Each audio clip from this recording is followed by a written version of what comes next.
especificamente para estruturar o projeto Gazene ou já era um fundo que existia antes do projeto Gazene? Não, foi especificamente para fazer um empréstimo ponte para constituir a Gazene Participações, que aportaria recursos na transportadora Gazene. O senhor explicou aqui como foi a escolha do senhor Antônio Carlos Pinto de Azeredo para presidir e ser um dos sócios da transportadora Gazene e da Gazene Participações. Ele tinha algum contato dentro da Petrobras, o senhor Antônio Carlos? O senhor Antônio Carlos, ele recebia orientações através das CAPs da área técnica da engenharia e mantinha essa relação de informações e de prestação de contas também, contábeis, a respeito da escrituração contábil pela empresa Domínio. Sim, e quem era o principal interlocutor dele dentro da Petrobras? Eu acho que a área de engenharia, na época, quem estava à frente desse projeto Gazene, eu não sei quem estava à frente na engenharia. Mas a área de engenharia tinha um núcleo específico para lidar com essas orientações técnicas e com as CAPs, com a transportadora Gazene. Mas o senhor não sabe afirmar quem era o principal interlocutor dele à época?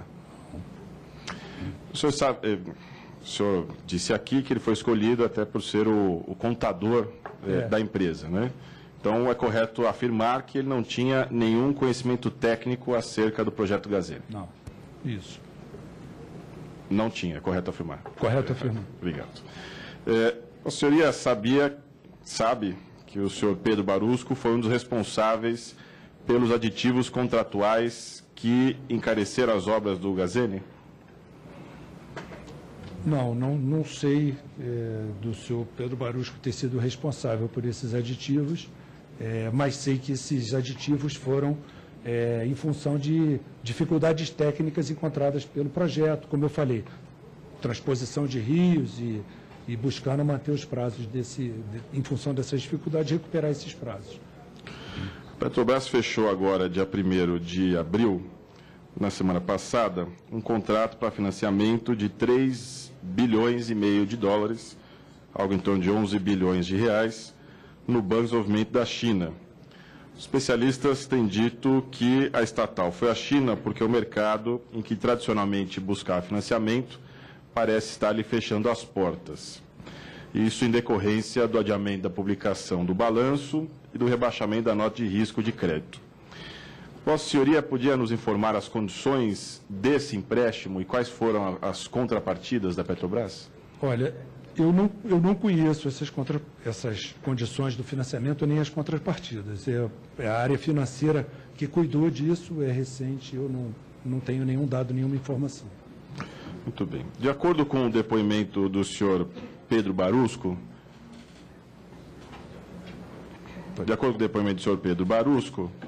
ele colocou aqui alguns valores em relação à propina que teria sido paga envolvendo os gasodutos da Petrobras.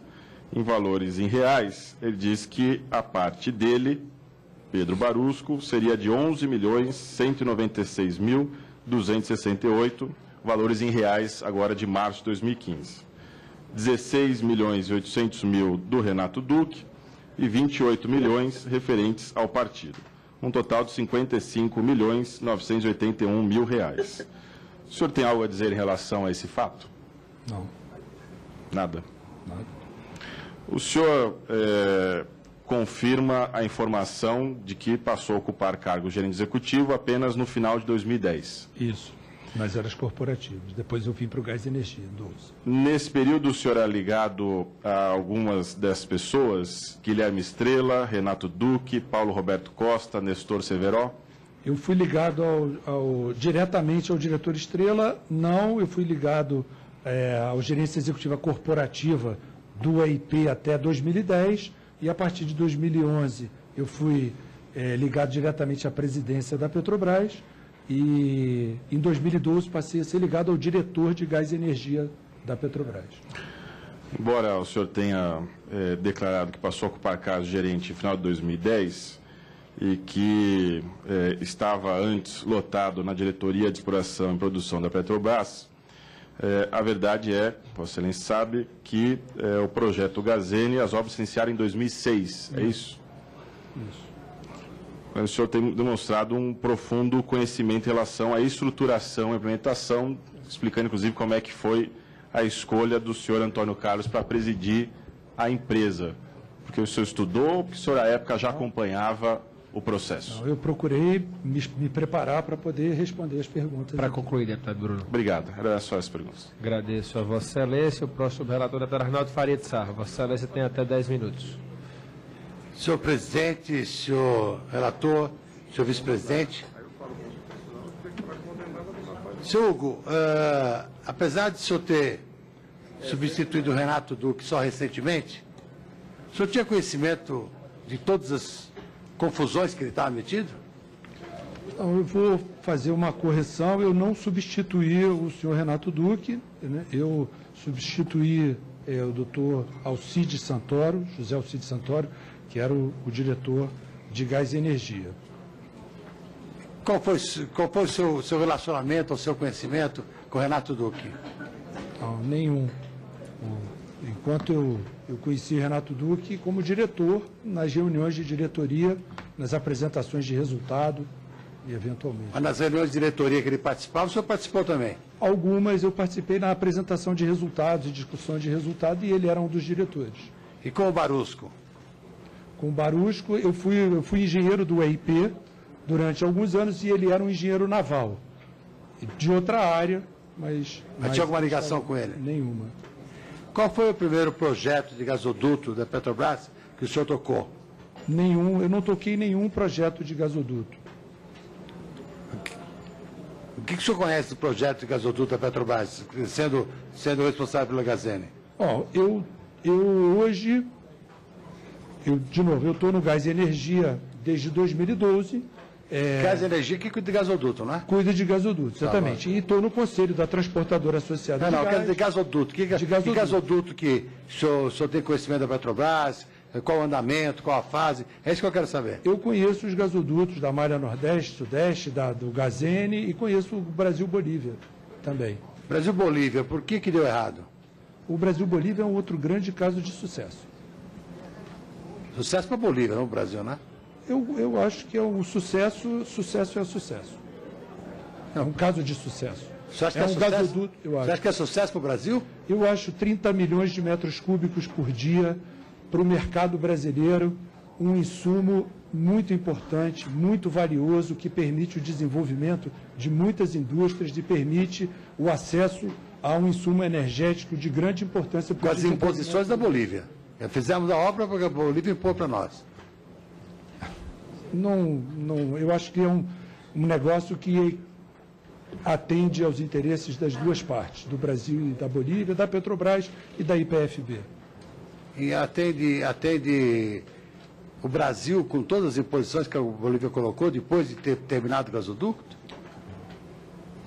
Um projeto dessa magnitude sempre tem questões e essas questões entre as partes sempre são resolvidas na mesa de negociação e sempre chegaram a uma E na boa mesa de solução. negociação, o Brasil levou vantagem ou desvantagem com a Bolívia? Foi um bom negócio para as duas partes. Não, eu não quero ser bom negócio. O Brasil levou ou não levou desvantagem? Não houve nenhuma desvantagem para o Nenhuma. Brasil. Nenhuma desvantagem para o Brasil. O que Ao o- contrário, o Brasil se beneficiou e teve grandes vantagens. E quando a Bolívia desapropriou a Petrobras lá, o senhor acha que foi um valor justo que a Bolívia pagou ao Brasil? Eu não sei avaliar, eu não estava envolvido nessa. Não, independente de estar envolvido, o senhor é um técnico, o senhor conhece. Não Você tenho conhece como a avaliar, eu nem sei o valor que foi. E o gasoduto de Caraguatatuba, Vale do Paraíba... Taubaté? Caraguatatuba, Taubaté? É. Também um outro projeto muito importante, com várias inovações tecnológicas, que permite, esse em particular, o desenvolvimento do pré-sal, que chega, o primeiro gás do pré-sal está chegando na estação de Caraguatatuba. E está sendo processado, tratado em Caraguatatuba e pode subir para chegar ao mercado através desse gasoduto. Da Petrobras, quem cuidou da operação inicial do gasoduto de Caraguá a Taubaté? Não sei dizer, não sei dizer. O Você já estava na Petrobras nessa época? Estava na Petrobras na exploração e produção, nessa época. E é dessa diretoria, né? Não. O gasoduto ali era da diretoria de gás e energia. E o que o senhor acha que levou tanta distorção nesses problemas todos, que o senhor chegou a comentar agora realmente que um câncer que aconteceu? O que deu essa distorção toda na Petrobras?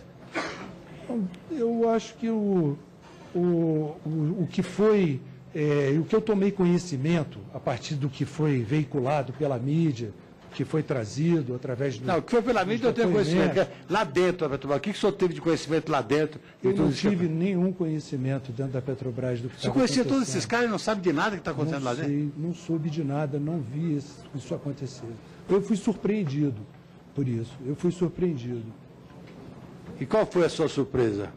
Minha surpresa foi ver projetos dessa magnitude, relevantes e importantes, e descobrir depois que houve algumas pessoas cometeram esses ilícitos. Isso é surpreendente. O senhor leu os jornais de hoje, não leu? O negócio da Chain, que vai desativar sondas de perfuração. O senhor acha isso uma coisa assim assustadora? Bom, veja bem, o mercado tem momentos de expansão e hoje há uma retração no mercado no mundo inteiro. Não é uma situação assim particular aqui no Brasil. Mas não é o que se espera. O que se espera é o desenvolvimento contínuo de todas as empresas, geração de emprego, de renda, desenvolvimento, implantação de projetos. É isso que se espera diante do potencial que tem sido revelado no Brasil para a indústria do petróleo. O senhor disse que no mundo inteiro está tendo crise, mas no mundo inteiro não tem a corrupção que tem aqui na Petrobras, né? Não sei lhe dizer isso. Eu estou afirmando, não tem a corrupção que tem aqui na Petrobras. A corrupção que teve aqui na Petrobras envolvida em uma empresa internacional foi a SBM Offshore. O senhor conhece a SBM? Conheço. O que o senhor conhece da SBM? Uma empresa que afreta unidades de produção e afretou algumas unidades para a Petrobras, mas também hoje eu estou aqui buscando responder sobre a área de gás e energia. Mas na época que eu estive no EIP, ela afretou algumas unidades. Era uma empresa. E era a que sua área, não era da unidades. EIP, não era a sua área? Afretava unidades para o EIP. E a questão da SBM é daquela época que o senhor estava na EIP, não é? Não era da sua época? E o senhor não sabia de nada? Não sabia de nada. O senhor soube que a SBM fez um acordo lá na Holanda de mais de 200 milhões de dólares para não ser punida pela corrupção que fez na Petrobras aqui no Brasil? Eu ouvi falar pela mídia desse acordo. Esse acordo foi justamente naquela época em que era uma área que você tinha atuação. E naquela atuação, quem procurava desviar a sua atenção para o senhor não ver o que estava acontecendo? Não havia isso. Você soube que houve essa operação da SBM holandesa? Soube recentemente. Mas na época não era uma área da qual você era afim? Haviam vários afretamentos, mas não havia nenhuma notícia sobre isso. Sim, mas tudo bem. A notícia veio agora. Mas o fato ocorreu naquela época numa área em que você participava, você estava ali, você não viu nada? Você não vi nada. Você não é uma pessoa tão indiferente à realidade. Obrigado. Não é desatento, obrigado, André. Para não saber que está acontecendo aquilo, e você não é uma pessoa de pouca importância no contexto, tanto que hoje você ascendeu a posições de destaque.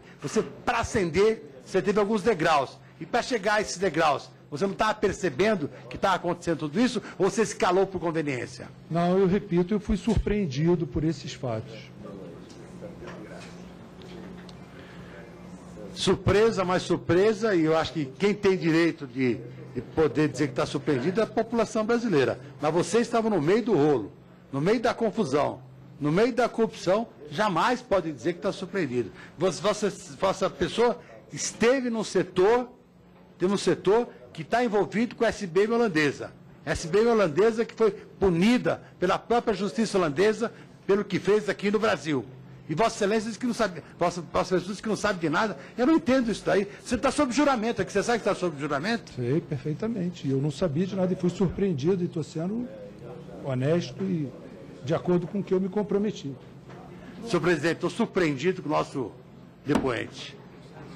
Agradeço a Vossa Excelência. O próximo subrelator, o deputado André Moura. Vossa Excelência tem até 10 minutos. Muito obrigado, senhor presidente. Senhor Hugo, Vossa Senhoria tem 30 anos de Petrobras. 30 anos nas áreas de exploração, produção, estratégia, desempenho, empresarial, gás e energia. Uma significativa experiência e uma carreira exitosa, chegando agora na diretoria da empresa. Então, Vossa Senhoria tem, por certo, valiosas informações dessa CPI. Fiz questão de entregar cópia de todas as nossas perguntas para poder ajudar nas suas respostas, que eu espero que sejam respostas verdadeiras, mesmo porque Vossa Senhoria está sob juramento. Sob juramento. E aí, senhor presidente, chamar a atenção de que nós possamos iniciar aqui algumas cariações, e eu vou solicitar, através de requerimento, de alguns depoimentos aqui que existem contradições. Existem contradições, para que realmente a gente possa cumprir o que determina o regimento dessa casa. Então, senhor Hugo, durante sua vida dentro da Petrobras, mais especificamente nos últimos 10 anos, quais as irregularidades, desvios de conduta e mesmo crimes de que Vossa Senhoria tem ciência ou lhe foram reportados? Pode nos relatar indícios ou casos comprovados de corrupção? Nada me foi relatado ou reportado e eu não tenho ciência de nenhum desvio cometido. Portanto, não há o que relatar aqui. Quer dizer que... Não, ali são as perguntas, que eu dei cópia das perguntas para ele. Quer dizer que Vossa Senhoria não tem ciência de nenhuma irregularidade na Petrobras nos últimos 10 anos? Não, fiquei sabendo pelo que foi veiculado pela imprensa e trazido à tona aqui. Vossa Senhoria, mesmo estando numa posição privilegiada de comando da Petrobras, Vossa Senhoria, como todos, aliás, né, que vem aqui nessa CPI, ninguém tinha conhecimento. As coisas aconteciam, caíam do céu, aconteciam e ninguém tinha conhecimento. Vossa Senhoria é mais um daqueles que não tinham conhecimento da corrupção, da roubalheira dentro da Petrobras. Mais um santo, mais um anjo aqui. Eu repito que eu fui surpreendido com o que ocorreu. Todo mundo tem sido surpreendido. Todo mundo é surpreendido. Até a gente. É engraçado que ninguém tem conhecimento da roubalheira da Petrobras. Vossa Senhoria tem coragem aqui de nos apontar os executivos que praticavam condutas criminosas contra o patrimônio público na Petrobras? Algumas dessas condutas ocorreram no âmbito da diretoria que Vossa Senhoria recentemente assumiu? Não, mais uma vez eu não tenho como apontar e não tenho esse conhecimento para dar essa resposta aqui. Não sabe de nada. É um inocente. É um inocente, não sabe de nada. É verdade. É um inocente. Vossa Senhoria poderia nos dizer quais as pessoas, naturais ou jurídicas, que foram responsabilizadas pelos órgãos internos da Petrobras e quais sanções foram a eles aplicadas? Não. Também não. Também não. Tá certo. Acho que vou declinar das outras perguntas, por exemplo, porque o inocente aí, o santo aí, ele não sabe nada. É tudo não sabe, não tem conhecimento. Vou perguntar mais uma. Quais dos fatos acima referidos estão relacionados à 7 Brasil Participações S.A. ou ao Fundo de Participações Sonda FIP Sonda? Vossa Senhoria sabe responder? Não sei responder. Também não. Também não. E Vossa Senhoria faz o que na Petrobras há tantos anos? Nada? Trabalha ou fica lá jogando? Faz o quê? Me diga aí, porque Vossa Senhoria não sabe de nada. Se Vossa Senhoria está pensando que aqui tem palhaço aqui, para poder estar ouvindo sua resposta que não sabe de nada? Se eu soubesse, eu aqui a gente está aqui para trabalhar e produzir. Sim. E passar o Brasil a limpo da corrupção que Vossa Senhoria faz parte. Eu estou aqui colaborando e contribuindo só respondendo que não sabe de nada? Da melhor maneira possível. Só respondendo que não sabe de nada? E não quero ser interrompido, viu, senhor presidente? Por ninguém. Estou logo avisando. Por ninguém. Estou no meu direito de perguntar. Então, Vossa Senhoria não sabe nada. Não sei de... Tá bom. Ocorreu alguma tentativa de cooperação de Vossa Senhoria para a prática de atos lícitos no âmbito das operações da Petrobras ou de suas coligadas, sócios ou contratadas? Vossa Senhoria participou ou teve ciência de alguma negociação com o fim de desviar dinheiro público ou da Petrobras? E se teve, como se deu e quais as formas das condutas praticadas ou medidas adotadas por Vossa Senhoria e quais as pessoas envolvidas nessas condutas ilícitas? De forma nenhuma. Não tive nenhuma, não houve nenhuma tentativa e eu também não consigo responder nenhuma dessas outras perguntas aqui. Tá bom. Vossa Senhoria conhece o senhor Alberto Youssef? Não. Não. Esteve aí alguma vez com ele? Não. Também não. Mantém algum vínculo de amizade, profissional ou de negócio? Não. Também não. Vossa Senhoria ocupou o cargo de gerente executivo corporativo de gás e energia na Petrobras. Poderia nos informar se houve algum tipo de corrupção na empreitada de ampliação da malha de gás natural a partir do ano 2005 e como isso ocorreu? Não poderia. Também não. Também não. Também não. Também não. Também não. Vossa Senhoria poderia nos dar uma estimativa do tipo e valor do prejuízo causado à Petrobras em virtude do favorecimento de empreiteiras, outras empresas ou pessoas naturais em decorrência das condutas ilícitas de que teve conhecimento, pessoalmente, por relatórios internos ou em virtude das investigações que estão sendo produzidas no âmbito da Operação Lava Jato? Como Vossa Senhoria se sente em relação a tudo isso? Bom, como eu me sinto, eu posso lhe dizer que eu me sinto indignado com isso tudo. Indignado é a expressão do que eu sinto hoje a respeito disso tudo. E não consigo lhe responder essas perguntas porque fui surpreendido de fato e não sabia e não percebi o que aconteceu. Por isso, me sinto indignado com o que aconteceu. Depois e de 30 anos... mais indignado nos sentimos todos nós brasileiros quando a gente vê um depoimento como o de Vossa Senhoria aqui, que com certeza, pelo cargo que ocupa, não poderia estar aqui dizendo que não tem conhecimento de nada, de que nada sabe, de que nada viu, de que nada teve conhecimento. E, infelizmente, a gente tem que estar aqui ouvindo o depoimento, como de Vossa Senhoria, desrespeitoso a esta comissão, a este parlamento e, sobretudo, ao povo brasileiro. Mas vamos lá, vamos em frente. Poderia nos explicar como se dá a manipulação de custos de modo a disponibilizar as gorduras, entre aspas, que vinham sendo distribuídas como propinas ou desviadas por contas pessoais a partir das contratações realizadas pela Petrobras? Também não. Também não. Então, Vossa Senhoria, eu fiz aqui 9 perguntas, né? Nas 9 perguntas, com certeza, muitas outras aqui. Vossa Senhoria não soube responder absolutamente nada. Nada. Nada.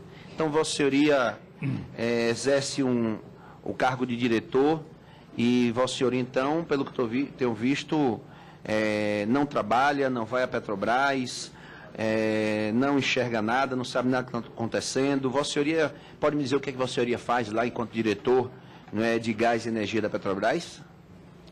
Perfeitamente. Hoje a Petrobras produz... Não vem me dar uma Petrobras, não. Responda de forma objetiva o que eu perguntei. Eu vou lhe dizer. Hoje a Petrobras produz 45 milhões de metros cúbicos por dia e supre um mercado de 100 milhões de metros cúbicos por dia. Hoje, a área de gás e energia implanta projetos de escoamento e tratamento de gás para todo o pré-sal, mais 40 milhões de metros cúbicos por dia. Hoje, a gente opera um parque com 7,5 giga de capacidade de geração elétrica a gás, com mais de 5 gigas de capacidade de geração a gás, que suporta a disponibilidade de energia para o país. Hoje a gente produz praticamente 50% dos fertilizantes que são produzidos, que são disponibilizados, dos fertilizantes nitrogenados, que são a base para o desenvolvimento do agronegócio brasileiro, que tem resultados excelentes para a economia do Brasil. Eu me sinto muito orgulhoso de poder contribuir trabalhando sério e duro para esse desenvolvimento. O senhor se sente orgulhoso de participar? De ser o diretor de gás e energia da Petrobras e poder trabalhar... Desse esquema de corrupção toda da Petrobras. O senhor se sente orgulhoso? Eu não participei de nenhum esquema, nem de nenhum ilícito na Petrobras. Vossa Senhoria não tem conhecimento, não tem coragem ou se sente impedido por algum motivo de aqui de vir dizer a verdade? Não, eu não tenho conhecimento. Eu não tenho conhecimento. Não tem conhecimento? Não tenho conhecimento. Nem tem coragem de falar? Eu vim aqui cumprir um compromisso de colaborar e contribuir, e estou fazendo o melhor que eu posso para contribuir. Existe compromisso, e Vossa colaborar. Senhoria, de contribuir, de colaborar, de falar a verdade? De toda maneira aqui. Sob falando a juramento, verdade, Vossa Senhoria sob está aqui. Perfeitamente. Bom, vejamos o desenrolar Pois não. tudo isso. Obrigado, senhor presidente. Agradeço. Eu gostaria de suscitar Presidente, pela ordem. a questão de ordem que foi Presidente. feita por mim no início. Presidente, pela liderança dos democratas, eu quero só... Deputado Onyx, Vossa Excelência falando tão baixo, eu... Primeiro, porque o clima hoje é assim mesmo aqui. Presidente, o que eu queria pedir a Vossa Vossa Excelência quer a palavra como líder? Não, eu quero apenas fazer uma comunicação em nome da liderança do meu partido, a Vossa Excelência e a mesa diretora desta CPMI. Presidente, com todo o respeito, nós temos um conjunto de requerimentos aprovados de pessoas que poderiam dar uma extraordinária colaboração à investigação. E triste, lamentavelmente, esse senhor, que há 2 meses é diretor de gás e energia da Petrobras, vem aqui para fazer o que ele está fazendo. É uma perda de esforço, é uma... Suscitar novamente a questão de ordem. Deixa eu terminar de falar e depois tu fala, chefe. Eu vou dar a palavra a Vossa Excelência em seguida. Aí, só para concluir, presidente, eu quero só chamar a atenção de todos os membros da CPI da Petrobras, que nós temos que focar naqueles que podem realmente colaborar com a investigação. E me parece que um ou outro depoimento está sendo escalado para vir aqui exatamente apenas para ganhar tempo, para cumprir tabela. E isso nos tira a energia de investigação. E é isso que eu quero, em nome da bancada dos democratas, pedir que Vossa Excelência tenha toda a atenção do mundo e nós possamos dar objetividade no nosso trabalho e não perder tempo como nós estamos perdendo com esse cidadão. Agradeço a Vossa Excelência, deputado Léo de Brito. Senhor presidente, o senhor tem conduzido de maneira magistral os debates. Agora eu quero suscitar novamente a questão de ordem que coloquei no início, a respeito do caráter de urbanidade de cada deputado. Todos nós somos deputados federais aqui, o povo está nos vendo nesse momento. E todas as pessoas que estão convocadas aqui, elas devem ser respeitadas. Nós podemos fazer as perguntas mais duras que forem. Não vejo problema nisso, todas. Ninguém pode ter nenhum tipo de restrição em relação a fazer perguntas. Agora, eu peço que o senhor leve em consideração a questão que foi suscitada no início, de que haja respeito com os depoentes. Qual foi a falta de respeito, presidente? Qual foi a falta de respeito? Nós não temos. Respeitar a gente, presidente? Nós Qual foi não a falta de temos respeito? o depoente. O que é isso, presidente? Eu estou Qual foi a falta de respeito? Houve insinuações, Eu, André, perguntou uma falta. A pergunta pode ser Cidadão dizer que feita. não sabe responder nada. Deputado, a pergunta pode ser feita de maneira Para irrestrita. concluir, deputado Léo, para concluir. Certo, presidente. É só isso. Eu peço bom senso da CPI para que a gente respeite. Inclusive está no Código de Ética e Decoro dessa casa aqui, que deve ser cumprido por todos os deputados federais. Eu agradeço a Vossa Excelência. No nosso entendimento, não houve aqui nenhum tipo de falta de respeito, apenas alguns momentos de indignação por parte dos subrelatores que perguntaram. E não tenha dúvida em que o respeito sendo, de certa forma, colocado aqui em xeque, nós iremos exercer a presidência com autoridade para manter que ele se estabeleça. Não. Obrigado. Darei a palavra agora ao deputado Valmir Pracidelli. Vossa Excelência tem até 10 minutos. Senhor presidente, eu tive também hoje que me ausentar no início dessa sessão. Ela acontece junto com o plenário. E eu fui sorteado para utilizar o meu tempo no grande expediente e, portanto, não acompanhei a primeira parte da exposição do depoente aqui, que, aliás, estou conhecendo pela primeira vez, vendo pela primeira vez, eu não conhecia nem a sua fisionomia, e, portanto, posso fazer aqui algumas perguntas que, eventualmente, já tenham sido feitas.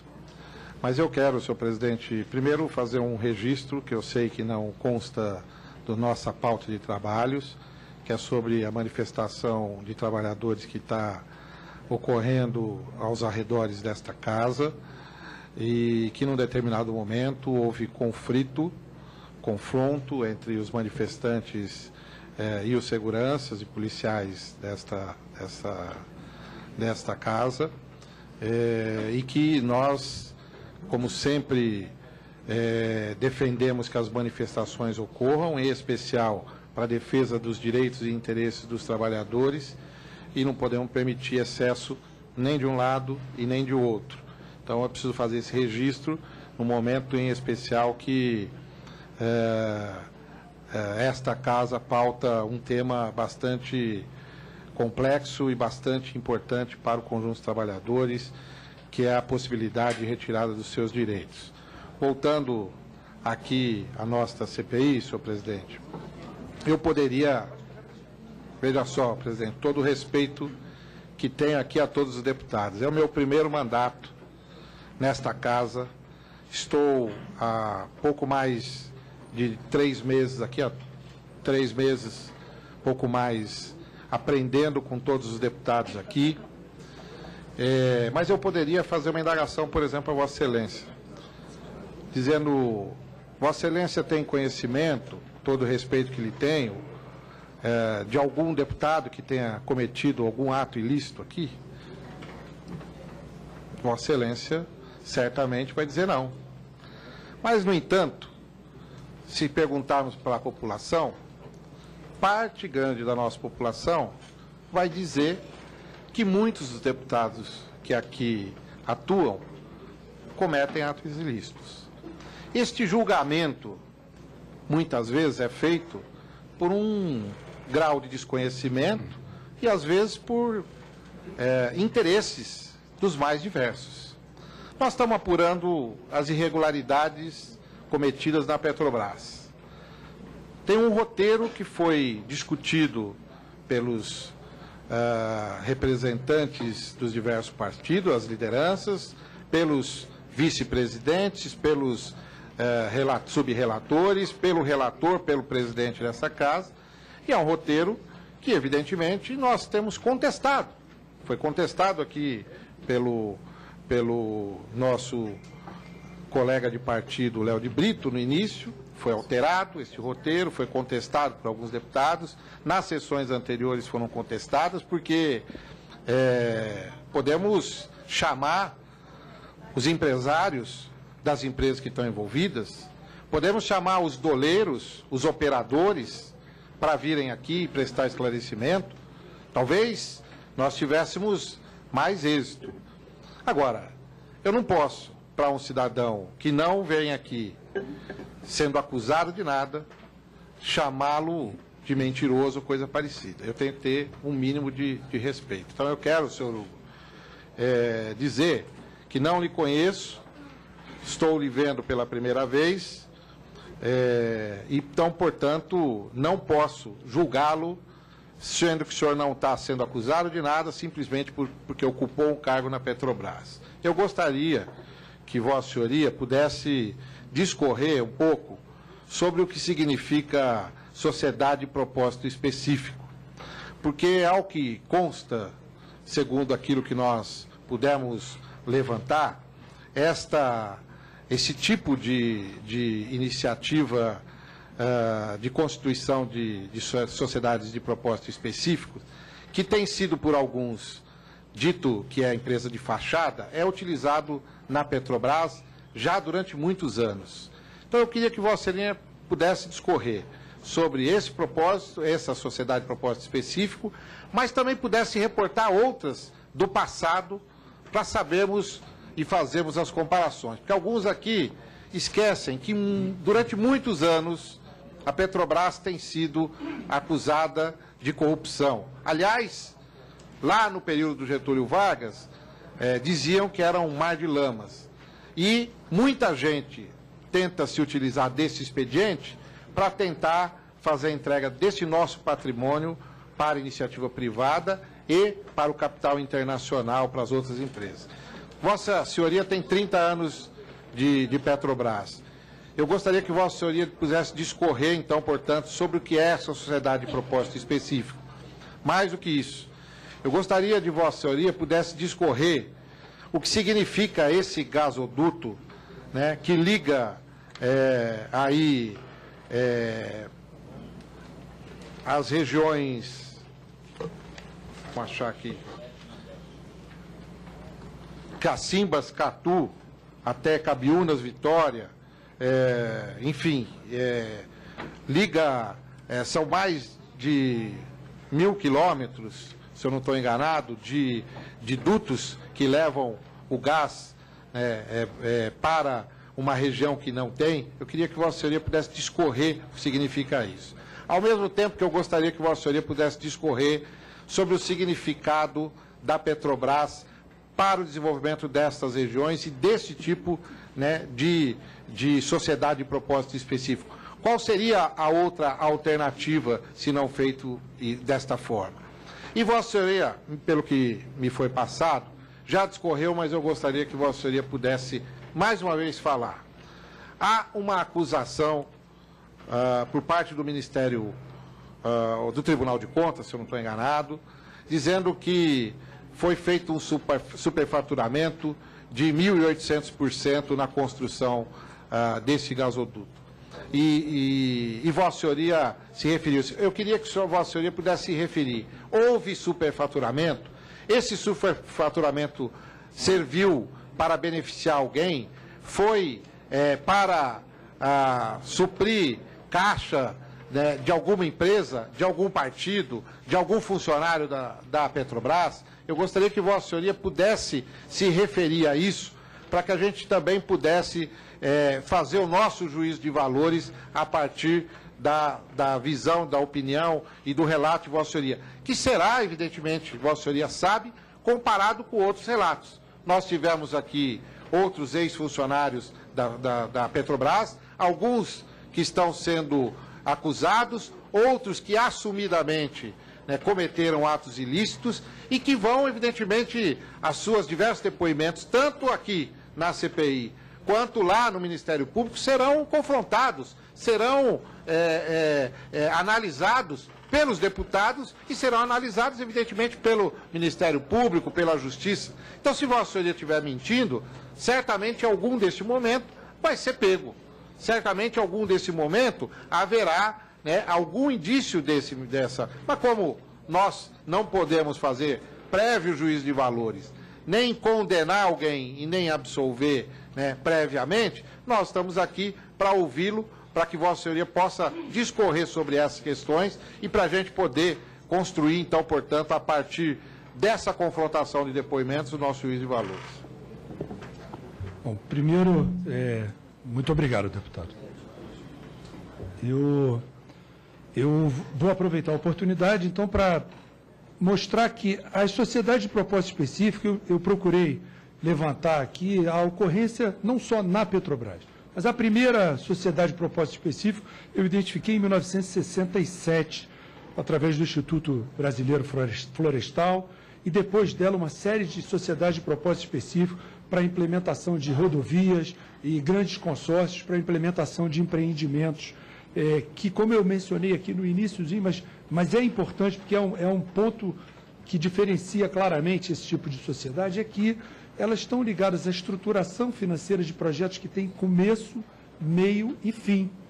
Quando uma empresa busca sustentabilidade, busca, ao longo de sua vida, permanecer se desenvolvendo e crescendo, ela se constitui como uma empresa, uma sociedade anônima, uma limitada, dentro do regime regular que nós conhecemos.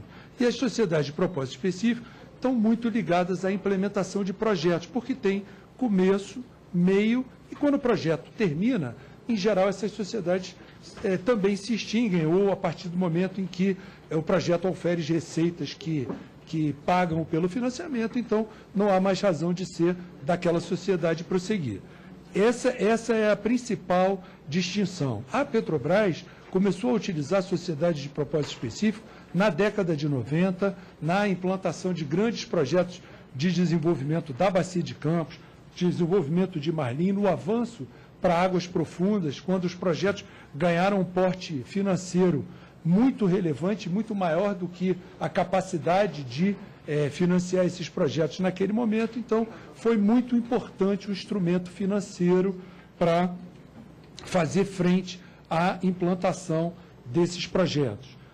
Assim foi com o desenvolvimento de Marlim, Espadarte, Espadarte Voador e Marimbá, Barracuda, Caratinga e vários outros projetos, e também da rede de gasodutos do Gazene, que interliga a malha sudeste com a malha nordeste. Essa rede, esse projeto, ele é constituído basicamente de 3 gasodutos. A malha sudeste, ela terminava em Cabiúnas, em Macaé, aonde vinha todo o gás da Bacia de Campos e escoava em direção à Reduc, em direção ao sudeste, ao suprimento do sudeste. Ali, após alguns anos de investimentos, foram feitas descobertas relevantes de gás na Bacia do Espírito Santo. A Petrobras implementou uma unidade de tratamento de gás, de processamento de gás em Linhares, em Cacimbas, no norte do Espírito Santo. Essa rede ela teve como primeiro objetivo interligar essa estação de Cabiúnas até a estação de Cacimbas. No primeiro momento em que essa estação de Cacimbas foi construída, o objetivo dela era levar gás à Vitória. Então, esse trecho de Cacimbas a Vitória também fez parte do projeto.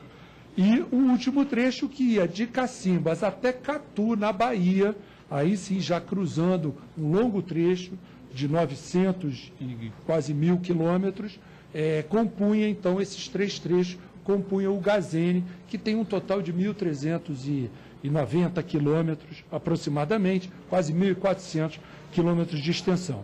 Esse projeto ele foi estruturado financeiramente também pelos mesmos motivos, pelo porte dele, o volume de recursos, era um projeto de 5,5 bilhões de reais, no momento em que a Petrobras tinha restrições financeiras, tinha restrições até de investimento, em função dos seus investimentos fazerem parte do cálculo do primário, então havia limitações para o volume de investimento, e aí então a Petrobras, dado que existia uma fonte de recursos a baixo custo, que representava uma importante oportunidade para a implementação desse projeto, então a Petrobras, em conjunto com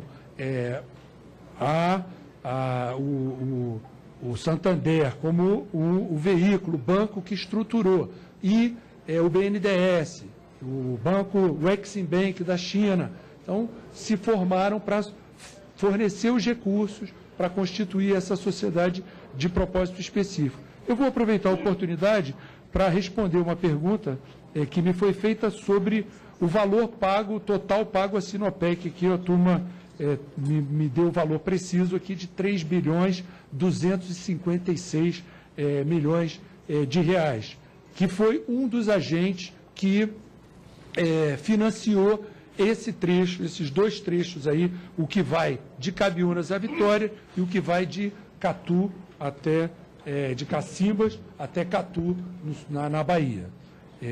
Além disso, né, o senhor me perguntou sobre a importância estratégica desse projeto e eu fiz questão de ressaltar a relevância de um projeto de infraestrutura desse porte, não só pelo fato de interligar, só o puro e simples fato de interligar as duas malhas, a malha sudeste com a malha nordeste, já permitiu, já contribuiu com uma grande flexibilidade para o suprimento de gás para todos os mercados. Permitiu o desenvolvimento das distribuidoras estaduais, desenvolvimento de mercados regionais de gás e deu previsibilidade, deu qualidade ao planejamento que as empresas precisam para poder se desenvolver, contando com um importante insumo energético, que é o gás natural.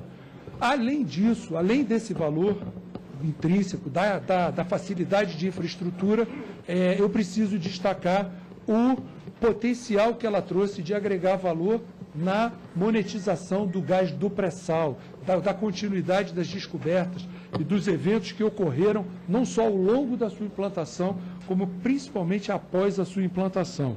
A sua existência viabilizou e continua viabilizando o desenvolvimento de importantes reservas de gás no Brasil e o atendimento contínuo e crescente desse mercado de gás que hoje já atinge 100 milhões de metros cúbicos por dia de gás e 12%, 13% já da matriz energética brasileira, extremamente relevante. E, por último, o senhor me questionou sobre um indicador de superfaturamento de 1.800%. e ele foi identificado pelo TCU, e ele foi identificado em um item desses diversos e centenas de itens que compuseram os materiais adquiridos para a implantação desse gasoduto. Uma manta geotérmica que serve para proteger o gasoduto, permitir a não contaminação e a redução dos impactos, a proteção desse gasoduto. É uma manta geotérmica, e essa manta geotérmica, ela correspondeu a R$30 mil nesse conjunto de 6 bilhões e 340 milhões de reais, que foi o custo total desse empreendimento. Repetindo aqui, para responder mais uma vez a pergunta, desses 6 bilhões 340 milhões, 3 bilhões 256 foram pagos à Sinopec. Eu não tinha essa resposta naquela hora e agora tenho. Agradeço a Vossa Senhoria. Nós temos aqui 15 deputados inscritos como membros. Com o início da ordem do dia, eu sugiro que façamos por bloco, se for de comum acordo. Senhor presidente, eu só gostaria... Vamos deliberar, presidente. Eu tenho um recurso. Ou é bloco para todos, ou não é para nenhum. Deixa eu ponderar com Vossa Excelência. Está votando a medida provisória 660 agora. Eu daria a palavra a Vossa Excelência agora. Eu tenho um recurso, eu digo assim, porque eu tenho um recurso, se puder ter a resposta... Então não vai ser em bloco. Detalhar o Vossa Excelência tem até 3 minutos. Vossa Excelência é filiado a algum partido político? Não. Nenhum partido. Okay. Bem, Vossa Excelência deu uma aula aqui sobre SPE, sobre subsidiária, né, tá bem, estudou muito a matéria que seria discutida aqui hoje. Não quero fazer nenhuma acusação, evidentemente, mas é porque tradicionalmente nas outras CPMIs, todos os depoentes ligados à Petrobras passaram por um teste, por um treinamento. Não é? Isso foi comprovado na CPI do Senado da CPMI. Eu pergunto a Vossa Senhoria também estudou bastante essa questão das propinas? Vou dizer por que eu estou perguntando isso. Só com relação ao projeto Gazeni, teve 9 aditivos. Com relação aos aditivos, Vossa Senhoria era ouvido?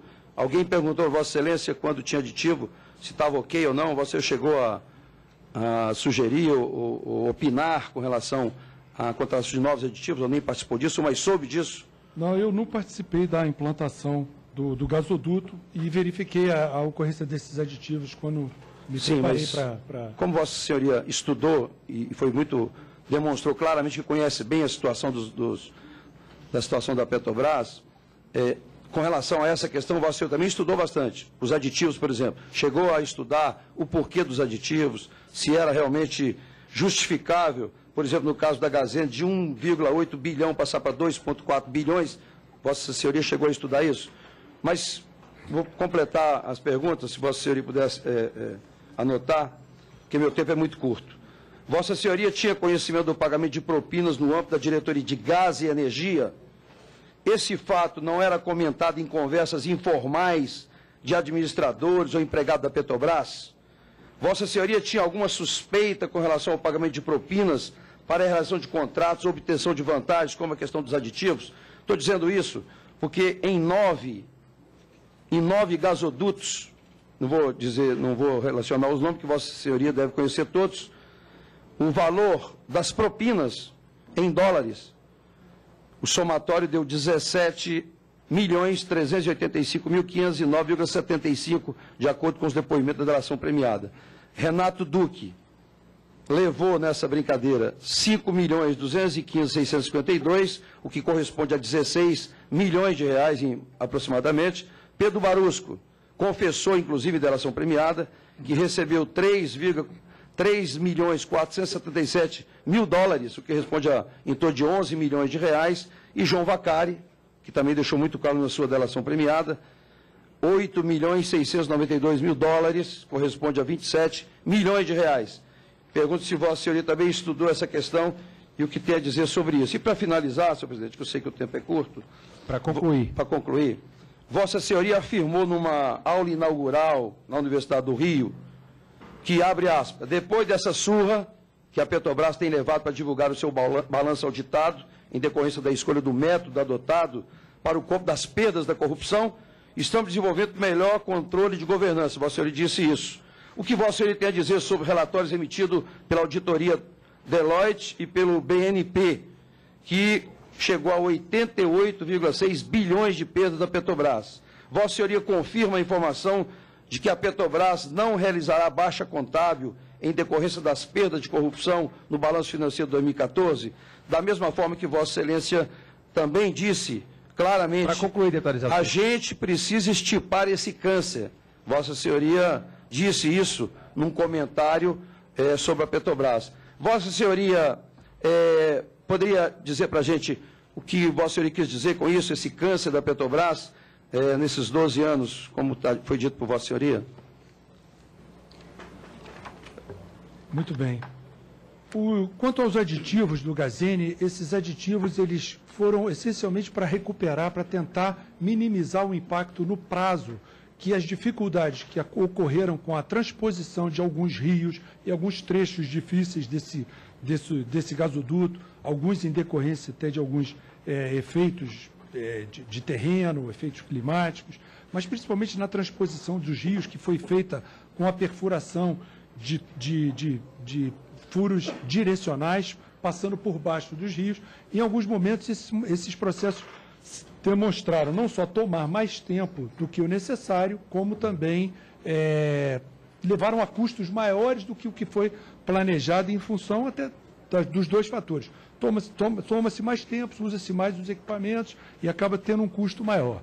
Então, houve um esforço não só para cobrir esses custos maiores, como também para recuperar o tempo e antecipar e tentar acelerar os outros trechos para se recuperar. A maior parte dos aditivos e que eu olhei diziam respeito a esse esforço de recuperar os prazos, os atrasos decorrentes dessas dificuldades técnicas encontradas ao longo do gasoduto. Então, eu acho que... todos que vieram aqui dizem que o projeto básico era muito ruim, não era perfeito. A própria presidente Graça Foster. O projeto, se a gente for considerar primeiro um gasoduto de 1.400 quilômetros, né? É muito difícil se fazer um levantamento detalhado, o custo desse levantamento detalhado também é muito alto, então há incertezas e principalmente levantar condições geológicas embaixo dos rios, haviam incertezas que eram, vamos dizer assim, impossíveis ou com grande dificuldade ou com custos altos seriam removidas a partir de dados e fatos. Então, de fato, um gasoduto de 1.400 quilômetros passa por uma série enfrenta e tem que enfrentar o empreendimento para se chegar ao fim. E o esforço que foi feito não só para levar o empreendimento até o fim, mas o custo total em relação ao projeto base foi de 20% a mais do que foi contratado. O projeto foi orçado e a licitação saiu 4,5% abaixo e realizou 20% acima. O total dos aditivos em um projeto de 5,5 bilhões, para ser mais preciso, 5 bilhões 291 milhões, foi concluído com 6 bilhões 340 milhões, 20%, portanto, acima. Então, acho que o projeto básico tem méritos. Ele não foi capaz de prever tudo, mas os problemas encontrados foram superados e foram superados de forma a concluir o empreendimento. Em relação aos comentários sobre suspeitas, eu já afirmei aqui, eu fui surpreendido por tudo que aconteceu, fui surpreendido e fiquei sabendo pela imprensa, pelos noticiários, pelas delações, pela polícia, o que estava acontecendo. E demonstrei aqui, procurei mostrar que fiquei e permaneço indignado com o que aconteceu, e é esse o meu sentimento. Eu não percebi e não ouvi e não identifiquei nas conversas e tenho certeza que a maior parte dos trabalhadores da Petrobras foi surpreendido com essas notícias que foram veiculadas. E, por último, a questão da governança, que eu acho que é um ponto importante, que é um passo importante para ser dado, que começou a ser dado, a implantar uma diretoria de governança, criar mecanismos de fortalecimento das funções corporativas, intensificar os mecanismos de controle, garantir a conformidade dos processos e dos procedimentos internos da companhia. Tenho certeza que vão contribuir muito para minimizar, inibir e conseguir contribuir para que esses atos não voltem a ocorrer. Todavia, eu preciso admitir que esses são atos criminosos aí de polícia, que foram descobertos pela polícia. Dificilmente, através de procedimentos de controle interno, se consegue pegar, mas a polícia conseguiu identificar e trouxe à tona e revelou esses fatos aí, e eu fiquei sabendo deles através da imprensa, dos depoimentos, como a maior parte das pessoas. Lamentável, depois de 12 anos, fazer, mas, senhor presidente, só para concluir a minha fala, Deputado, eu quero só reforçar, não, só para a questão de ordem, como foi dito anteriormente. Eu concordo com algumas falas aqui, que nós precisamos, de fato, trazer para essa CPI pessoas que podem, de fato, contribuir. Não dá, por exemplo, a justificativa da convocação do senhor Hugo não tinha nenhuma fundamentação por que trazê-lo aqui. Eu agradeço a Vossa Excelência essa escolha para trazer hoje o diretor de Gás e Energia que se dispôs a vir contribuir. Ela foi deliberada num colegiado, onde nós atendemos a reivindicação do relator, dos subrelatores e dos líderes partidários que participaram da reunião. Todos estavam cientes e apoiaram essa oitiva que está sendo realizada agora. Deputado Otávio Leite, Vossa Excelência tem até 3 minutos. Senhor presidente, agradecer a presença do doutor Hugo, mas eu tenho para mim que essa nossa sessão está muito mais para um seminário do que uma reunião de CPI. Essa é que é a verdade. De qualquer maneira, vamos aqui falar de alguns números. Hoje, um importante veículo nos traz um estarrecedor, 45 bilhões. Estamos falando de 45 bilhões, o que já se configura como prejuízo garantido com o Comperj. Documentos da própria Petrobras que fundamentam o alcance desse número estratosférico. Ou seja, significa dizer que os investimentos feitos, muitas das vezes, eles não poderão sequer serem recuperados. Eu estou falando de 2 refinarias, uma petroquímica e uma unidade de processamento de gás no Comperj. O que já se fez até hoje? Uma refinaria avançou até um determinado ponto e paralisou a obra. Tem mais de 10 mil pessoas desempregadas no Rio de Janeiro. Os prejuízos de uma eventual retomada, também esse documento informa, serão brutais.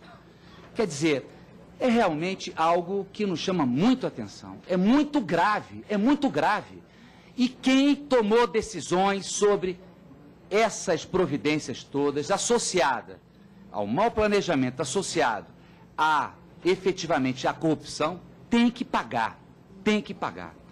Agora, o senhor falou sobre aproveitamento de reservas de gás. O Comperj se prestaria a isso através dessa unidade de processamento de gás natural. Era uma delas, vindo da bacia do pré-sal. A pergunta que se faz é o seguinte: ela nem saiu da planta, está na fantasia dos delírios do governo Lula. Essa é que é a verdade. O que se vai fazer com essa produção do gás não utilizado no Comperj? Porque foi tudo planejado. Se fala que o Comperj só teria viabilidade se construindo essas 4 plantas ao mesmo tempo. Do contrário, é inviável do ponto de vista econômico. E olha só a situação que nós estamos, o atoleiro que nós estamos. O que vai ser feito com esse gás? Esse gás vai para onde? Ele vai ser meramente queimado, ele vai ficar no Rio de Janeiro. Esse gás foi concebido para ser utilizado no estado do Rio de Janeiro. O que vai acontecer com esse gás? É uma pergunta clara, técnica, que eu queria fazer a Vossa Senhoria. E, me desculpe, mas uma outra indagação. E aí eu quero ir na alma do servidor da Petrobras, que tem uma carreira já com um longo percurso na casa. O que o senhor acha que deveria ser feito com os senhores Duque, os senhores Barusco, os senhores Paulo Roberto Costa? O que um funcionário da Petrobras pode imaginar que deva ser feito, por exemplo, com esses 3, que a justiça brasileira deva proceder em relação ao que já se sabe da conduta perversa, corrupta desses 3 indivíduos? Então, são 2 questões objetivas que eu queria saber de Vossa Senhoria. Muito bem. A unidade de tratamento, a unidade de processamento de gás... Hugo, só para fazer um aviso aqui, um minuto. Está acontecendo votação nominal, nós não interromperemos a oitiva, iremos fazer o critério de rodízio para que a gente possa encerrar e até também em respeito ao convocado. O próximo inscrito é o deputado Jorge Sola. Então, se o deputado possa aguardar, depois vota, depois deputado Antônio Embaçaí, doutora Elisiane Gama. São os próximos 3 inscritos. Então, Vossa Excelência pode responder. Obrigado. Bom, a unidade... Vamos lá. Porque se a gente perder a nominal, né, presidente? Eu já dancei uma vez nesse assunto. Os membros da CPI... tem prerrogativa especiais. Tem prerrogativa especial. Tá bom. Então, vamos ouvir. Bom, a unidade de processamento de gás natural do Comperj, lá de Itaboraí, ela continua em implantação. É um projeto que está destacado do conjunto todo do Comperj e será implantada, e assim como os gasodutos de escoamento de gás, tanto o gasoduto que vai para Cabiúnas quanto o gasoduto que vai para Maricá e de Maricá até Itaboraí, estão em implantação e serão concluídos de forma a permitir o processamento de gás do pré-sal, tanto na unidade de processamento de gás de Cabiúnas, que está sendo ampliada e vai atingir na sua plenitude 13 milhões de metros cúbicos por dia, quanto na unidade de processamento do Comperj, que vai atingir 18 milhões de metros cúbicos por dia de gás. Eu mencionei aqui mais cedo que a relevância desses dois projetos é que, com esse conjunto e de aproveitamento de gás, o pré-sal vai responder por praticamente 30% do suprimento de gás nacional, do mercado que hoje a gente abastece com 100 milhões de metros cúbicos por dia, o pré-sal vai responder com mais de 30 milhões de metros cúbicos através desses projetos. Então, esses projetos continuam em implantação, ainda que outras unidades do Comperj não estejam em implantação ou estejam defasadas da UPGN, a UPGN está preservada e ela é um ativo fundamental para o aproveitamento das reservas do pré-sal. Quando o senhor fala em implantação de 0 a 10, qual é o estágio que nos encontramos? Porque a gente ouve dia muito o governo falar, não, Comperj está em implantação. E hoje as notícias mostram que nós estamos ainda a ver navios, ou a ver petróleo, ou a ver gás, ou a ver gasolina, ou a ver óleo diesel, quer dizer, nada está acontecendo, né? Qual o estágio quando o senhor se refere à implantação dessa unidade de gás? De 0 a 10. Então, vamos lá. O que a gente chama de Rota 2, que é o gasoduto que vai até Cabiúnas e a unidade de processamento, no final desse ano ele deve estar concluído e essa unidade deve estar começando a receber gás do pré-sal no início de 2016.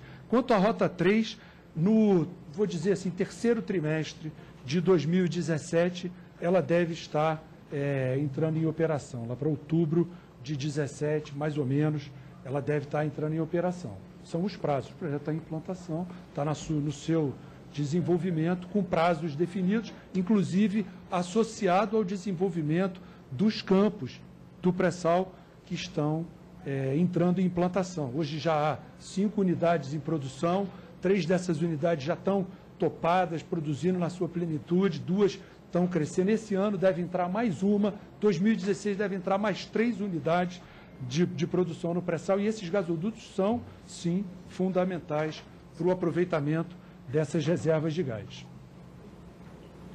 Agradeço. O deputado Jorge Sola, Vossa Excelência tem até 3 minutos. Obrigado, presidente. Eu, sinceramente, até agora não consegui entender o motivo que o senhor foi convidado para comparecer aqui, né? Porque, pelo que eu consegui identificar, o senhor ocupa esse cargo desde fevereiro deste ano, né? Portanto, já bem recentemente. Até onde eu busquei levantar, não há nenhuma acusação, nem nenhuma citação de que o senhor teria recebido qualquer propina em nenhuma delação. Realmente, eu acho que parece que o seu nome aqui só está para ocupar espaço para que a gente não ouça o Fernando Soares, para que a gente não ouça o Alberto Youssef, para que a gente não ouça os executivos que foram denunciados da Camargo Correia e de outras empresas. Parece que o único papel que o senhor está fazendo aqui é ocupar um espaço. Felizmente, o senhor está dando informações importantes. Eu queria aproveitar, para não ser uma perda de tempo, sua experiência, para que a gente entendesse um pouquinho sobre denúncias, inclusive, que foram arquivadas no passado, que não foram alvo de CPI, que não foram alvo de investigação, no governo Fernando Henrique Cardoso, na questão do gasoduto Bolívia-Brasil. Então, eu queria que o senhor esclarecesse, porque o que foi divulgado, inclusive, na ocasião, é que o diretor, então o diretor José M. Sobrinho, foi demitido da Petrobras por ter discordado do projeto do gasoduto Bolívia-Brasil, e o então presidente Fernando Henrique Cardoso não só obrigou que o projeto fosse à frente, como teria sido responsável pela demissão desse diretor. Queria saber se o senhor sabe informar sobre isso. Outra informação divulgada é que esse projeto atendia as multinacionais, a Enron, a Brice Gas, a Total e a Moco. Queria também saber se realmente, qual o interesse dessas multinacionais nesse projeto que Fernando Henrique Cardoso tocou, passando por cima do parecer técnico da Petrobras. Também anunciou na época que o contrato feito no governo FHC tinha cláusulas leoninas. Obrigava a Petrobras a comprar um volume de gás acima do consumo, bancava o risco cambial, ainda teve por obrigação comprar termoelétricas. É verdade, senhor Hugo Repsold Júnior, é verdade que só a usina Barbosa Lima Sobrinho, só nessa usina, a Petrobras paga 25 milhões de dólares por mês, mesmo que não opere, para resolver o pepino deixado por Fernando Henrique Cardoso? Será que essas denúncias de corrupção que foram feitas de desvios, de absurdos, de desmandos no governo Fernando Henrique Cardoso nunca serão apurados? O senhor acha isso?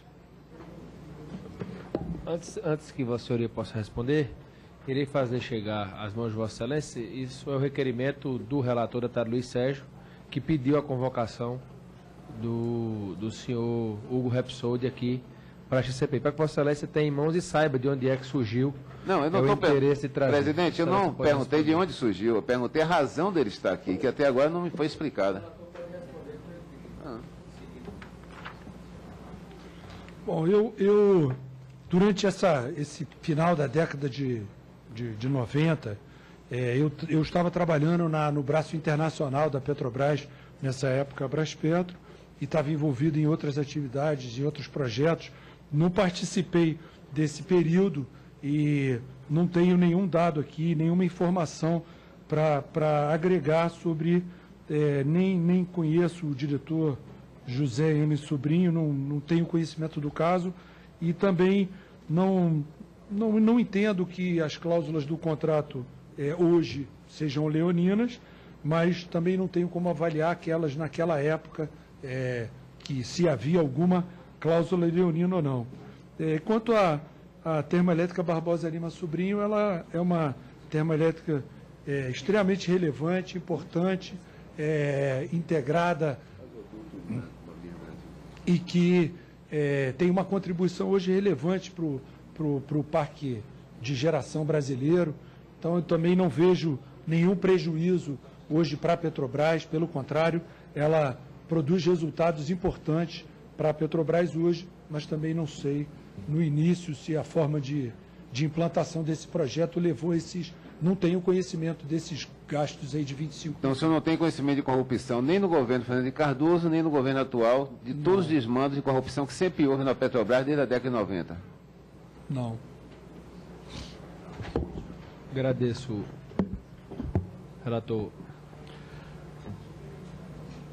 O requerimento que cria essa CPI, num dos pontos, abre aspas, está lá: existem indícios de ilícito na constituição e operação de empresas subsidiárias e sociedade de propósito específico pela Petrobras. Fecham aspas. A Gazem foi, inclusive, em muitos momentos, dita como uma sociedade de propósito específico laranja. Eu acho que aquele que tem hoje a responsabilidade de gerir o Gazem pode prestar algum esclarecimento sobre este fato e sobre a sociedade de propósito específico, que ele já afirmou, não é nem laranja na afirmação dele, e que teve um objetivo específico acertado, tanto do ponto de vista estratégico quanto do ponto de vista do projeto, pelo papel que desempenha hoje ao desenvolvimento do país. Por isso ele veio para prestar esclarecimento. É laranja, não é laranja? É propósito específico, não é propósito específico? Enfim, é um eixo central do requerimento que versa sobre a CPI. Se não é ele, qual é a outra pessoa que veria aqui para explicar esse ponto que objetivou a criação dessa CPI? Agradeço a Vossa Excelência. Deputado Antônio Embaçaí, Vossa Excelência tem até 3 minutos. Doutor Hugo, na verdade eu vou tratar da questão do gasoduto da Bolívia, né? Tem um contrato que foi feito entre governos e petroleiras de ambos os países e no ano passado esse contrato ele foi repactuado. Os valores dos preços pagos pelo governo brasileiro através da Petrobras foi repactuado, obrigando a Petrobras a pagar cerca de 434 milhões adicionais. Eu gostaria de ouvir a opinião de Vossa Senhoria sobre esse assunto, se foi uma decisão acertada, se teria havido algum tipo de ingerência política nessa repactuação, até porque não fazia parte, é importante destacar isso, não fazia parte do contrato esse tipo de repactuação. Então, eu gostaria de ouvir algum comentário de Vossa Senhoria sobre esse assunto. Eu preferia, com todo respeito aqui, me ater ao conteúdo, onde eu posso contribuir aos assuntos da Diretoria de Gás e Energia e aos assuntos que eu me preparei aqui para esse eixo, foco aqui da CPI. Pois não, mas Vossa Senhoria não poderia, eu estou insistindo, desculpe estar insistindo, porque é um valor expressivo. Pagou-se a mais 434 milhões sem que houvesse previsão contratual para essa elevação do preço. E o que circula é que seria uma ingerência de natureza política. Vossa Senhoria não poderia, não estou de forma nenhuma propondo que Vossa Senhoria se coloque numa situação de constrangimento, mas Vossa Senhoria poderia fazer algum comentário sobre esse valor? Eu prefiro me manter aqui dentro do eixo e daquilo que eu me propus a vir aqui, debater, esclarecer e contribuir, onde eu acho que eu posso contribuir mais. Ok, entendo então a dificuldade de Vossa Senhoria para fazer qualquer tipo de comentário e respeito. O valor, é sabido que o valor do preço do petróleo caiu no mundo todo e o gás caiu ainda mais, o que significa ainda uma argumentação de que esse valor que foi pago adicionalmente foi uma decisão equivocada do governo brasileiro que obrigou a Petrobras a esse adicional de sacrifício financeiro. Esse contrato acaba em 2019, estabelece um fornecimento de 30 milhões de metros cúbicos de gás por dia. Até lá, a Bolívia terá condições de manter esse volume disponibilizado para o país, para o Brasil, doutor Rapsódio? A Bolívia tem um contrato e tem um compromisso de manter o suprimento, de honrar seus compromissos. Mas pelas reservas, porque nós sabemos que o processo de estatização na Bolívia praticamente retardou muito o encontro de novas reservas. Com o conhecimento que Vossa Senhoria tem, até porque Vossa Senhoria é diretor de gás e energia, então deveria ter uma informação mais objetiva, uma resposta mais objetiva. Eu gostaria de ouvir de Vossa Senhoria uma resposta mais objetiva e encerro, presidente, indagando ao doutor Hugo sobre a questão do plano de desinvestimento da Petrobras, que prevê desinvestir cerca de 13,7 bilhões de dólares, sendo que 40% vai exatamente na área que Vossa Senhoria dirige, a área de gás e energia. Então, eu gostaria de saber quais são os ativos que serão alienados, vendidos, e o modelo de venda. São essas perguntas finais. Quanto à Bolívia, a gente tem notícias de descobertas recentes em Cauace e outras descobertas que, primeiro, demonstram que o país tem um grande potencial. A Bolívia tem um grande potencial, é uma bacia gasífera de primeira qualidade, tem demonstrado ao longo dos anos o potencial e eu não vejo grandes dificuldades em função dos investimentos que estão, dos resultados que vêm sendo apresentados e do potencial dessas bacias deles conseguirem não só honrar esse contrato, como possivelmente renová-lo por um outro período adicional. E no caso do desinvestimento, o desinvestimento dentro do conjunto de projetos para o novo plano de negócio, para o plano de negócio da Petrobras, é importante que a solução de financiabilidade, de liquidez, de aporte de recursos, ela contemple recursos que serão captados no mercado, recursos próprios e uma parte dos recursos que virão desse programa de desinvestimentos para a gente poder seguir implementando.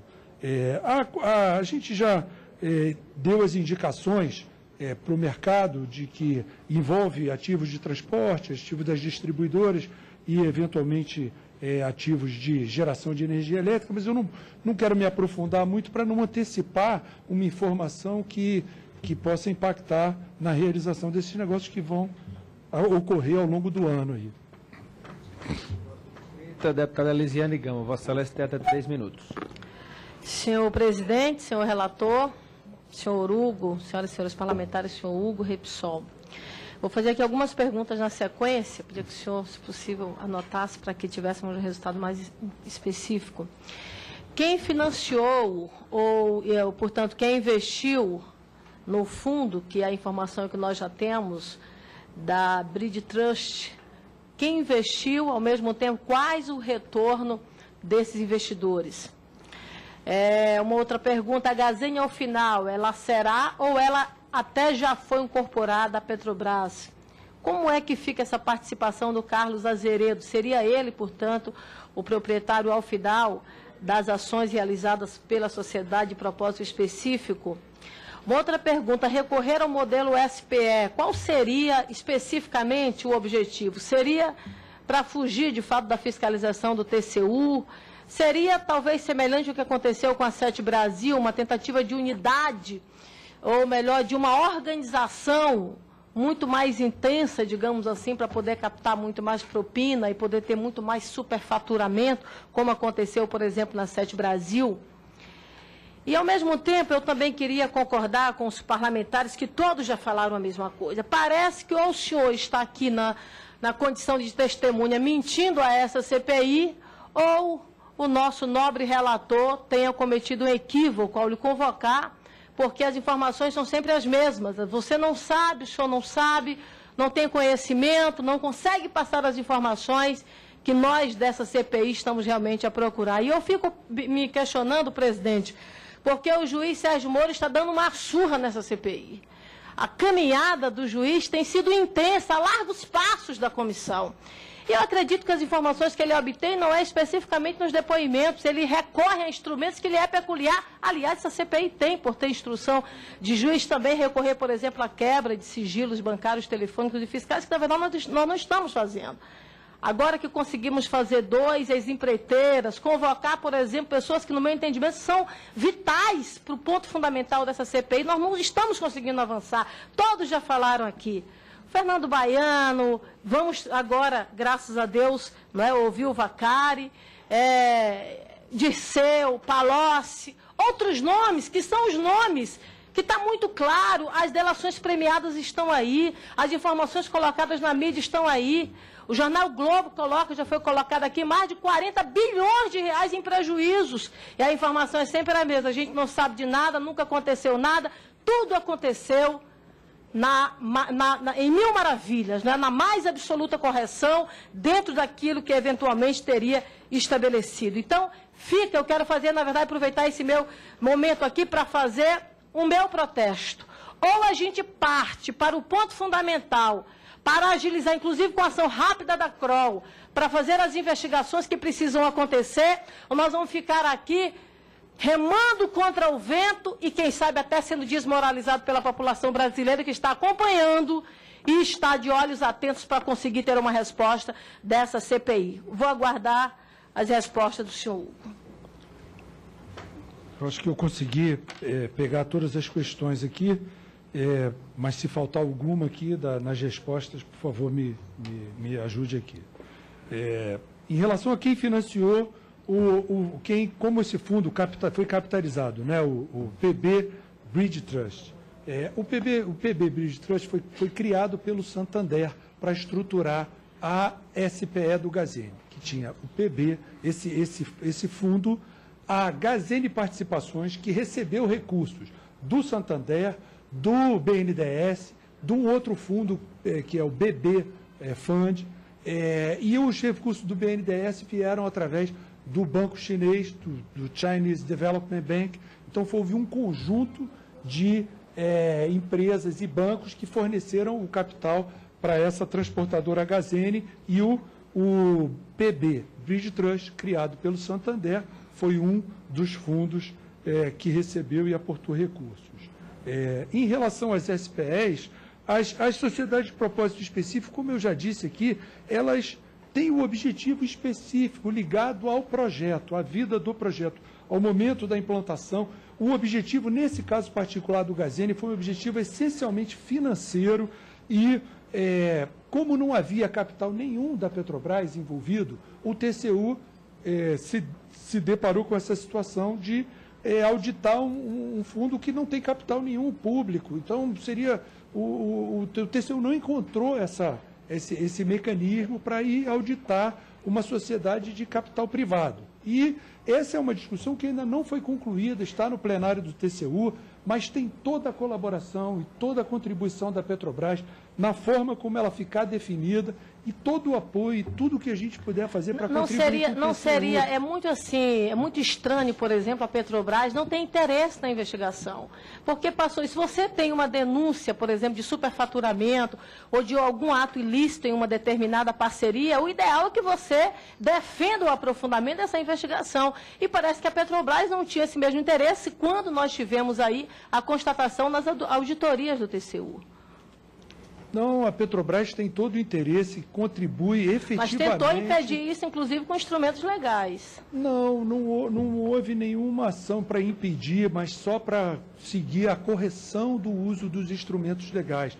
Aqueles que forem frutos de decisões tomadas em plenária ou concluídas, que eles fossem levados a cabo. Então, em nenhum momento a Petrobras tentou inibir, evitar, ou pelo contrário, a Petrobras tem contribuído exaustivamente de toda a forma possível para que essas investigações, auditorias e todo e qualquer esclarecimento que puder e precise ser dado, seja dado a respeito e seja apurado a respeito de qualquer projeto que tenha sido implantado. Particularmente no caso do HZN, a Petrobras contribui de toda a forma que ela pode para que essa auditoria seja Ela foi incorporada à Petrobras? Já, perfeitamente. A HZN, hoje, do total de 21 SPEs ligadas a projetos com essas características, hoje existem apenas 3 que não foram incorporadas. E é importante explicar esse processo. Por que elas são criadas e por que elas são incorporadas? E eu disse, o motivo é financeiro.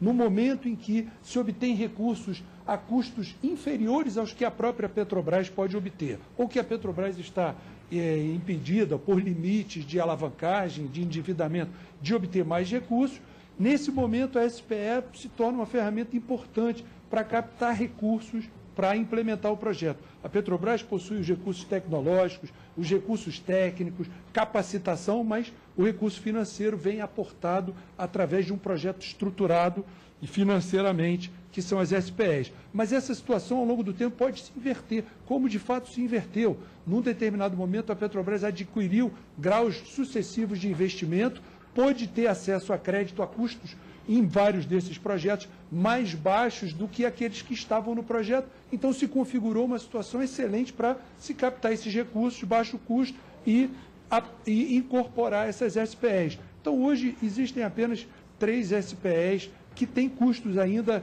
baixíssimos e que ainda não vale a pena incorporar, mas que no momento em que valer a pena incorporar qualquer uma delas do ponto de vista econômico, essa é a decisão racional a ser tomada. E, eventualmente, no momento em que for necessário constituir uma nova SPE, cuja vantagem financeira seja relevante, a possibilidade de captar, é um instrumento legal, é transparente, é claro e deve ser utilizado para possibilitar o desenvolvimento e a implantação desses projetos.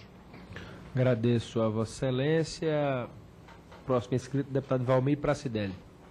Vossa Excelência tem até 3 minutos. Senhor presidente, para que a gente possa acelerar os trabalhos aí, eu já utilizei o meu tempo como relator, então eu vou abrir mão das perguntas. Agradeço a Vossa Excelência. Próximo inscrito, deputado delegado Valdir. Vossa Excelência tem até 3 minutos. Senhor presidente, senhores deputados, senhor Hugo, o senhor sabe o que acontece na sua residência? O senhor sabe o que acontece no dia a dia na sua residência? Sim ou não? Sim. O senhor sabe há quanto tempo o senhor está na Petrobras? 30 anos. 30 anos. Ao seu lado, parceiros seus, amigos seus, se envolveram no maior caso de corrupção desse país. E o senhor vem aqui, entra aqui, faz de conta que nada está acontecendo, que não viu isso. Eu vi aqui a senhora Graça Foster dizer-se envergonhada pelo que acontece na Petrobras. E vocês chegam aqui fazendo cara de poste. Com uma cara de pau, como se nada, como se a população, ninguém tivesse visto, que o doutor Sérgio Moro não estivesse fazendo nada, que a Polícia Federal não estivesse fazendo nada. Eu vejo isso, na verdade, uma grande vergonha, uma grande cara de pau de vocês de chegarem aqui, o senhor Hélio Duque, né, e fingir de fazer cara de estátua, fazendo os deputados aqui, essa comissão, a imprensa brasileira, o povo brasileiro de palhaço. Aqui acho que seria mais claro de cada um colocar um nariz aqui de palhaço, eu acho que ficaria muito mais fácil. Mas eu quero fazer uma indagação ao senhor. Quem era o superior do senhor na diretoria de gás? Quem foram os superiores do senhor quando o senhor esteve lá? O diretor de gás e energia era o doutor José Alcide Santoro. Todos os anos. Antes eu não estava. Quando eu cheguei na diretoria, ele já era o diretor. E antes dele, a diretora era a senhora Maria das Graças Silva Foz. O senhor conhece a MP 579? Não. Não conhece? Aquela que foi sugerido que se expandisse o consumo de gás, de energia, que o senhor conhece o senhor Hildo Sauer? Sim. Conhece? Trabalhou com ele? Não, eu trabalhava no EIP e ele era o diretor. Ele é uma pessoa honesta, trabalhadora, é uma pessoa correta? O senhor reputa ele? Trabalhou na empresa com o senhor. O senhor reputa ele uma pessoa correta, honesta, trabalhadora? É um professor universitário, eu não tenho nada, eu não sei de nada contra ele. É uma pessoa de referência, é uma pessoa que o senhor reputa de referência. Foi um diretor da Petrobras e um professor diretor da Petrobras. E ele saiu de lá dizendo que essa MP foi uma clara fragilização entre a oferta e a procura, que transferiu-se ônus, acabou com todos os fundos da Petrobras, da Itaipu, e que isso gerou um prejuízo de 60 a 100 bilhões para a Petrobras, pago com dinheiro do povo, com reserva da Itaipu.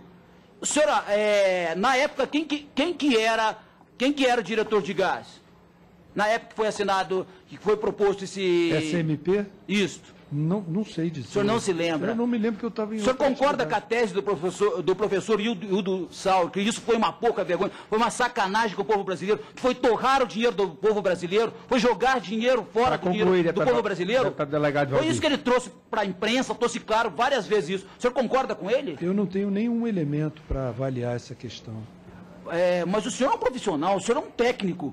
Eu não tenho condições de avaliar, eu sou um delegado. Se o senhor perguntar para mim de segurança pública, eu vou responder para o senhor qualquer coisa. Agora, o senhor é um técnico, o senhor tem que dizer para nós. O senhor está sob compromisso legal aqui de dizer a verdade. E essa é a verdade, eu não Mas conheço... o senhor é um técnico, o senhor não sabe se isso foi fraudulento, se isso causou prejuízo ao povo brasileiro. Concluir, não foi uma medida populista? Para concluir, deputado. Eu estou concluindo, só quero uma resposta dele. Ele não responde nada, ele responde que o relator pergunta, que os deputados federais do PT perguntam, mas agora ele não responde, ele enrola. Não, eu não quero aula eu não quero ser especialista, eu quero resposta técnica para me poder amanhã fazer uma sugestão de indiciamento dele e de outras pessoas. Não, mas ele não quer responder, eu preciso de uma resposta dele. Então eu digo, eu não vou responder. Acabou. Aí... Eu não sei a resposta. O senhor não sabe. O senhor está protegendo alguém? Não. Tranquilo. Obrigado, senhor relator. A próxima vez eu vim com o nariz de palhaço aqui. Tá sacanagem. Obrigado, senhor presidente. O próximo inscrito, deputado Edmilson Rodrigues, ausente. Deputado Ivan Valente, ausente. Próximo inscrito, deputado Celso Pancera. Vossa Excelência tem até 3 minutos. Presidente, está claro para mim, cada vez mais, que as pessoas, alguns deputados, estão mais preocupados em palco do que resolver o problema da CPI. Se não tem, eles olham o site, 2, 3 sites, se não está ao vivo a CPI, eles se retiram da sala. Por quê? Porque não tem uma preocupação em, de fato, apurar a fundo o que nós queremos chegar, que é o objetivo dessa CPI. Nós tivemos o trabalho de estudar todos os requerimentos para aglutinar num único pedido, para que fôssemos a Brasília para fazer lá uma cariação num conjunto de pessoas. Mas como Curitiba, como lá não vai dar palco, talvez não dê televisão, as pessoas não querem vir para cá para fazer o mise-en-scène, fazer o teatro, né? E não é o nosso papel. O nosso papel é ir a fundo na investigação. Eu ouvi todas as respostas do senhor Hugo. Eu havia montado 15 perguntas e praticamente todas já foram feitas porque as pessoas ficam andando em círculo de fato. Mas é bom para montar o relatório depois ao final. É que os deputados, num afã de apresentar requerimento, entopem a Secretaria de Requerimento, são mais de 600 requerimentos, só para mostrar o trabalho, e depois acaba vendo que aquilo ali não rende. Acaba não rendendo, porque não tem estratégia, não sabe como funcionar, né? Eu queria agora só retomar rapidamente duas coisas. Primeiro, eu acho que essa visita ao Compeg é importante, que o deputado Otávio Leite tem falado, né, Altineu? Para, ao menos que nós pudéssemos, os do Rio de Janeiro, e talvez mais um ou outro deputado que tenha interesse, a gente dá uma olhada lá em loco, para ver Vamos tratar esse assunto na próxima reunião de trabalho. Eu vou dizer porque porque essa matéria que saiu no jornal hoje... Quero, se possível, ainda nesse mês de abril lá. Isso, falando de 45 bilhões de perdas, né? Eu não sei de onde se tira um número desse tamanho, mas a gente tem que averiguar isso de fato, o que é isso, até para que depois, no relatório final da CPI, a CPI possa inferir e sugerir algumas iniciativas do ponto de vista dos projetos básicos da Petrobras, que me parece que tem muito erro de projeto básico, e a questão da formação de preço da Petrobras, preço máximo, preço mínimo, que me parece que também tem muito problema, né, e que a gente pode, como parte do nosso trabalho, sugerir algumas alterações. Eu vou fazer 2 ou 3 perguntas rápidas, que eu acho que não foram feitas, né? O senhor possui outras atividades comerciais? Possui contas bancárias no exterior? Se sim, em que países? Vossa Senhoria possui relação de amizade com os senhores Paulo Roberto Costa, Renato Duque, Pedro Barusco ou com outros diretores da Petrobras citados na Operação Lava Jato? Vossa Senhoria manteve ou mantém contatos com representantes de empreiteiras citadas no Lava Jato? Quais e em que circunstâncias? Em depoimento a essa CPI, o senhor Pedro Barusco relatou que se encontrava frequentemente com os senhores Renato Duque e João Vacari. O senhor presenciou ou tinha conhecimento desses encontros? Sabe quais eram os assuntos tratados? Bom, eu não tenho nenhuma outra atividade comercial, não possuo contas no exterior, não tenho contato com nenhuma das empreiteiras e não estive envolvido na implantação de projetos e não tenho contato com nenhuma dessas empreiteiras e não presenciei, não vi nenhum encontro do Dr. Barusco, nem sei de nenhum assunto que ele tenha tratado com nenhuma das pessoas que o senhor mencionou. Agradeço a Vossa Senhoria. Próximo deputado inscrito, deputado Augusto Coutinho, ausente.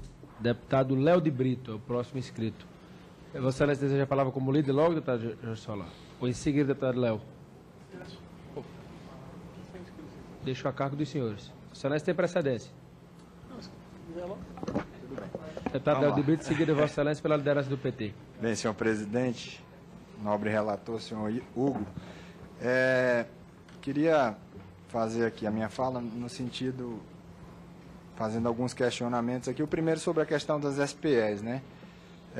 A Gazende foi tratada como uma empresa de fachada e isso tem sido muito criticado, a questão da utilização das SPEs. Mas, como foi dito também pelo senhor Hugo aqui, as experiências de SPEs elas já vêm desde a década de 60 e nós tivemos uma experiência que foi no governo do Fernando Henrique, que foi a Companhia Petrolífera Marlim e Marlim Participações, que era uma SPE também, foi formada em 98, que teve a contribuição dos fundos de pensão na época, Petros e Valia, tanto da Petrobras como da Vale. Em 2002, essa SPE ela chegou a trabalhar com 70% de todo o petróleo de Marlim e mais de 50% do petróleo da Bacia de Campos.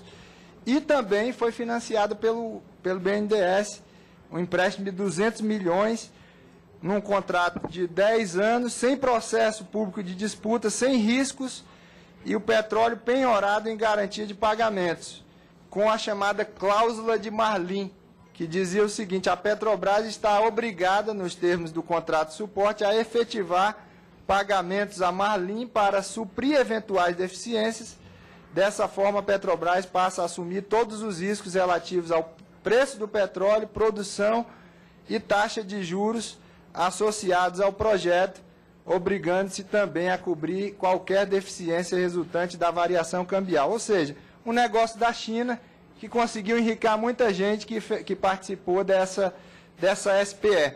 A minha pergunta o senhor é um funcionário de carreira há muito tempo, eu queria que o senhor pudesse diferenciar o que era esse modelo SPE da Marlim do projeto, por exemplo, da Gazene, que é a SPE que nós estamos investigando agora. E mais algumas perguntas, senhor presidente. Eu quero repisar nessa situação. O senhor Pedro Barusco veio aqui, a gente está fazendo uma comparação com aquilo que foi falado pelos delatores com os diretores da Petrobras. E disse que recebeu pagamento de propina da Petrobras. Essa pergunta já foi feita, mas eu quero refazê-la. O senhor tem conhecimento de recebimento de propina em relação aos contratos da Petrobras? E uma outra questão também diz respeito à linha que tenho alinhado aqui na CPI, a respeito das licitações. O Tribunal de Contas da União tem apontado que a Petrobras não estaria observando a Lei 8666 de 93, no que tange aos procedimentos de licitação e contratação. Além disso, considerou inadequados critérios de medição para fins de pagamento de tempo parado na obra por motivo de chuva, apontou deficiências de projetos, atraso na execução de obras contratadas, sendo que alguns desses apontamentos voltam a se repetir. Como Vossa Senhoria avalia essa situação? Tá, seriam essas as perguntas, senhor presidente. Muito obrigado. Bom, em relação a... Eu não tenho muitos detalhes da SPE Marlim. Eu estudei com mais detalhe, mais profundidade a SPE Gazene para tentar contribuir, trazer as informações, porque eu também não estava na área de gás e energia, mas procurei me informar, trazer as informações para poder contribuir e colaborar da melhor maneira possível. É difícil fazer uma comparação objetiva entre as duas, mas, na essência, os dois projetos têm a mesma natureza: buscar capitalização, buscar os recursos e fazer uma estruturação financeira para poder empreender projetos. No caso do Marlim, que era um projeto grande monta, naquele momento a Petrobras não tinha os recursos para fazer, fez um projeto estruturado. No caso do Gazene, a Petrobras tinha restrições de acesso ao mercado, então buscou, através dos bancos da China, no começo o Exim Bank e o CDB, o suprimento desses recursos. Do ponto de vista financeiro, elas me parecem ter a mesma natureza, mas eu não conheço os detalhes das cláusulas para poder fazer uma comparação. Em relação à pergunta, eu não tenho conhecimento, não tive conhecimento, fui surpreendido pelos fatos e vou repetir o que eu já mencionei aqui outras vezes, em outras oportunidades. E em relação à licitação, a utilizar a 866, desde 1998, a Petrobras vem utilizando, vem se valendo do decreto 2745 e buscando ter mais competitividade, ter mais agilidade e procurando, com isso, se manter nesse ambiente onde há várias empresas. Então, que o TCU, essa recomendação do TCU, ela não... Ela traz uma limitação, uma perda de competitividade e uma restrição para a atuação. E isso se buscou remover para dar igualdade de condições à Petrobras e a Petrobras vem utilizando esse recurso para se manter competitiva no mercado.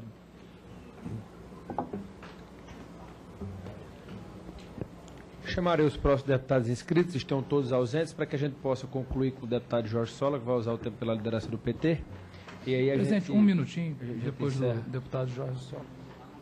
Deputado Carlos Marum, ausente. Deputada Maria do Rosário, ausente. Deputado Darcísio Peroni, ausente. Vossa Excelência tem a palavra por até 10 minutos, pela liderança do PT. Obrigado, presidente. Eu queria registrar aqui nessa sessão que nós demos entrada hoje em 3 requerimentos que pedem, um deles pede cópia de inteiro teor, inclusive e-mail eletrônico, de todos os arquivos da Operação Castelo de Areia da Polícia Federal realizada em 2009, e outros 2 requerimentos que requerem a convocação dos senhores Saulo Tadeu Vasconcelos e do Pietro Bianchi, que eram executivos da Camargo Corrêa, que foram indiciados na Operação Castelo de Areia. Para quem não lembra, presidente, da Operação Castelo de Areia, foi uma das muitas denúncias de corrupção no governo Fernando Henrique Cardoso que ficaram engavetadas, né? A Polícia Federal, na época, até conseguia investigar, como algumas vezes até conseguia fazê-lo. E a denúncia até ia para a mídia, às vezes.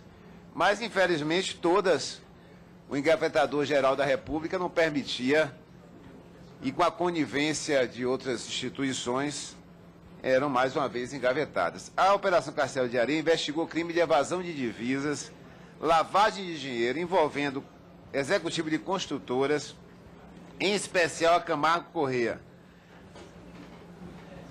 Na apuração, foi apreendida na sede da empresa documentos, pais, meus senhores, que comprovavam pagamento de propina a parlamentares, administradores públicos, doações a partidos políticos, em valores estabelecidos nas planilhas e relacionando com cada obra pública que tinha sido contratada pela empreiteira para ser executada. São 54 páginas que foram encontradas no escritório da casa de Pietro Bianchi, executivo da Camargo Corrêa. Essas transações ocorreram no período de 98 a 2000 e envolveram não só o governo federal, como estados e municípios, e interessante também, registram divisão de valores entre deputados, políticos, partidos e até integrantes do Tribunal de Contas da União, naquela ocasião. A Castelo de Areia alcançou a Petrobras, presidente, é por isso que a gente precisa se debruçar sobre esse assunto. O ex-presidente da Transpetro, Sérgio Machado, é citado nos relatórios da Castelo de Areia. Diversas denúncias de corrupção, com contratos de construção de navios, com contratos os mais diversos envolvendo a Petrobras. Na própria delação premiada do ex-diretor Paulo Roberto Costa, ele cita os mesmos contratos de navio como fonte de pagamento de propina.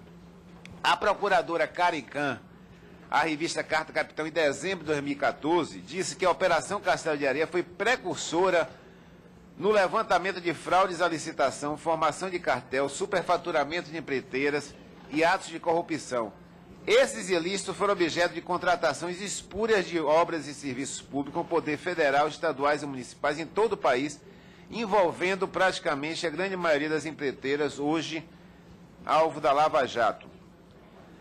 Inclusive prefeituras. A própria Prefeitura de Salvador, na época o prefeito era o deputado Embaçaí, né, com as denúncias relacionadas às obras no metrô de Salvador, da qual faziam parte, além da Camargo Corrêa, a Austrian Siemens, também foram envolvidas naquela apuração. Inclusive, a Siemens é a mesma empresa que, com o PSDB de São Paulo, na denúncia do metrô, também não apurada até agora, foi envolvida, já identificados 50 milhões em propinas, né?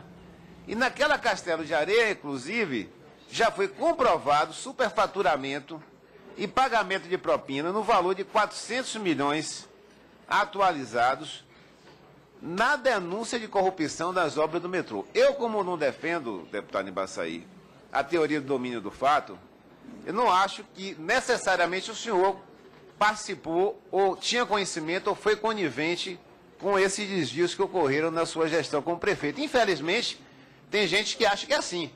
Se é dirigente da Petrobras, tem que saber toda a corrupção que acontece. Não acho que aconteceu isso no governo Fernando Henrique Cardoso, nem acho que acontece isso agora. Porque entre o prefeito e quem faz a licitação, entre o presidente e quem opera nas diretorias das empresas, a distância é muito grande. Responsabilizar o senhor como prefeito seria um absurdo. O senhor tem todo o direito a defender, a colocar seu ponto de vista e as operações, da mesma forma que é um absurdo qualquer deputado que abra a boca aqui para dizer que a presidenta Dilma tem alguma coisa a ver com a corrupção hoje apurada na Petrobras, ou muito menos que tem a ver o presidente Lula. Isso seria uma leviandade que faria com o senhor, ou com o presidente Lula, ou com a presidenta Dilma. Por isso eu não faço parte desses defensores da teoria de que o prefeito sabe o roubo que aconteceu na sua gestão e participou necessariamente, o presidente sabe o roubo que aconteceu no seu governo e necessariamente participou. Infelizmente, essa roubalheira, nada foi apurado, né? Usaram a estratégia de dizer que teve uma gravação que foi feita sem autorização judicial para pôr por terra todo o trabalho da Polícia Federal e jogar por terra, eu não consigo entender, inclusive isso, as planilhas, se a gravação é ilegal, por que as planilhas que foram presas na residência do Pietro Bianchi também são jogadas por terra como prova? Porque naquela época não apurava nada mesmo, e mesmo que a Polícia Federal conseguia apurar, era jogado na lata do lixo na primeira oportunidade. Que corrupção é corrupção, presidente.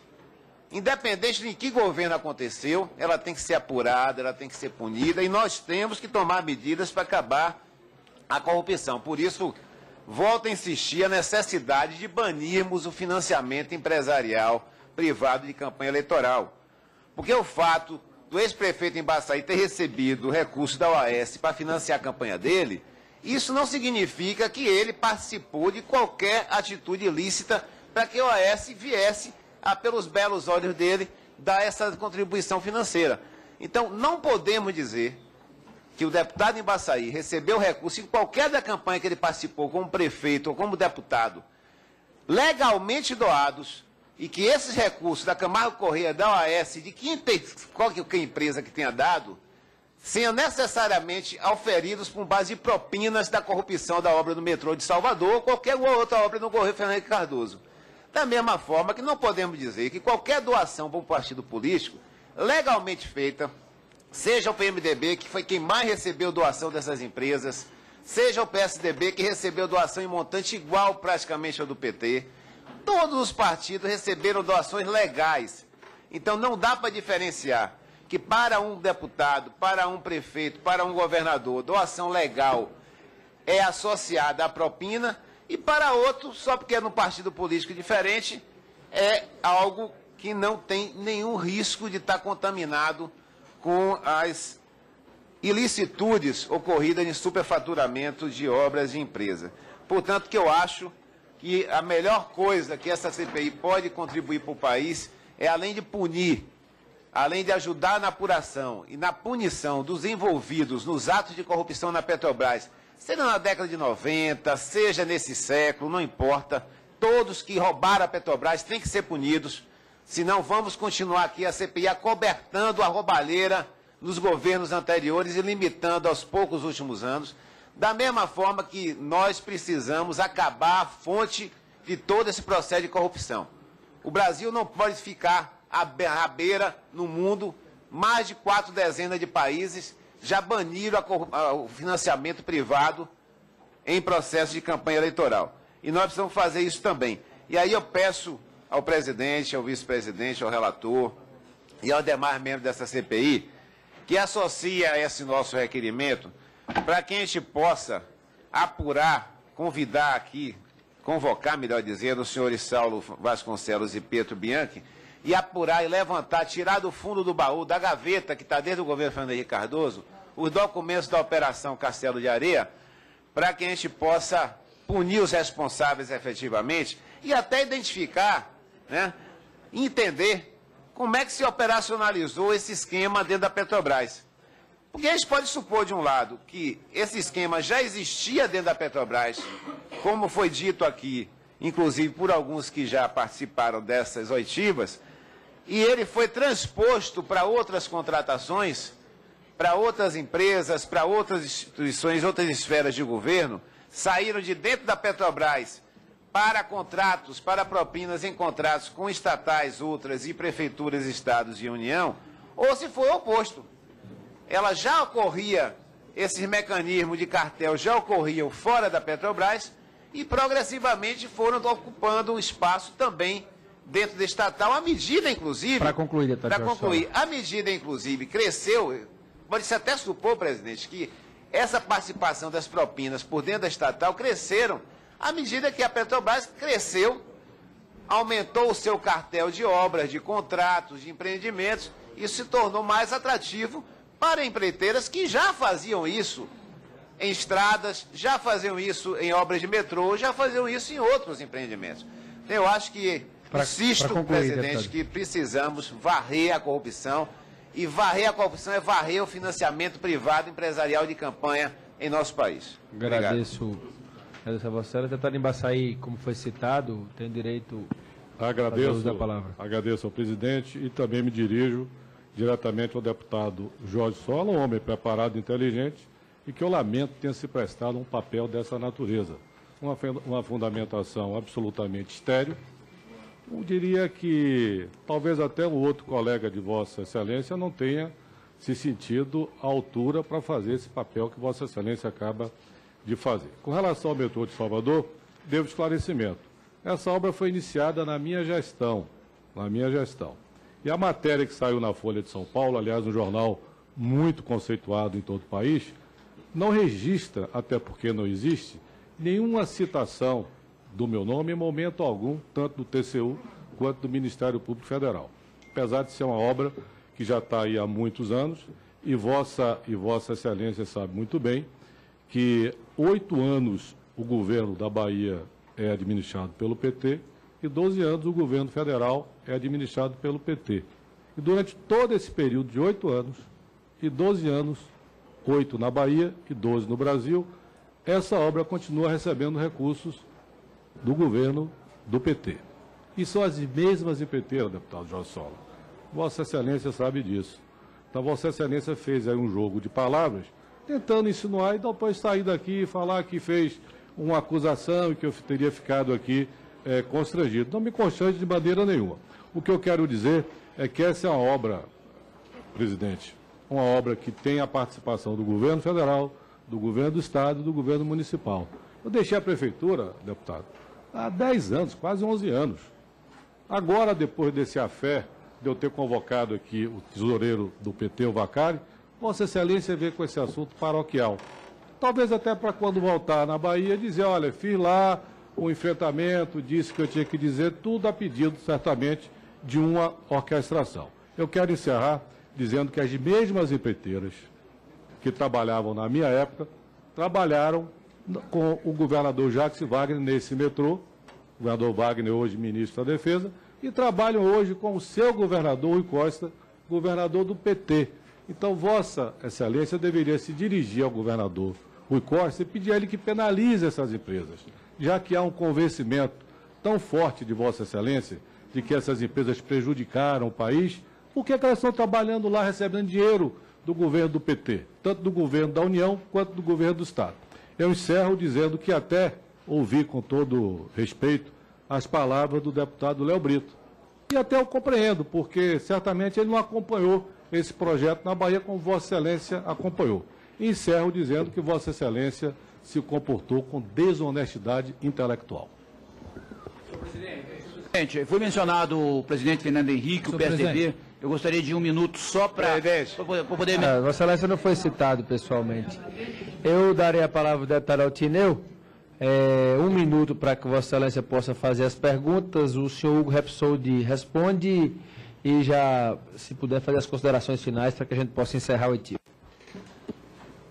Senhor presidente, rapidamente. Senhor Hugo, eu sou do município de Itaboraí.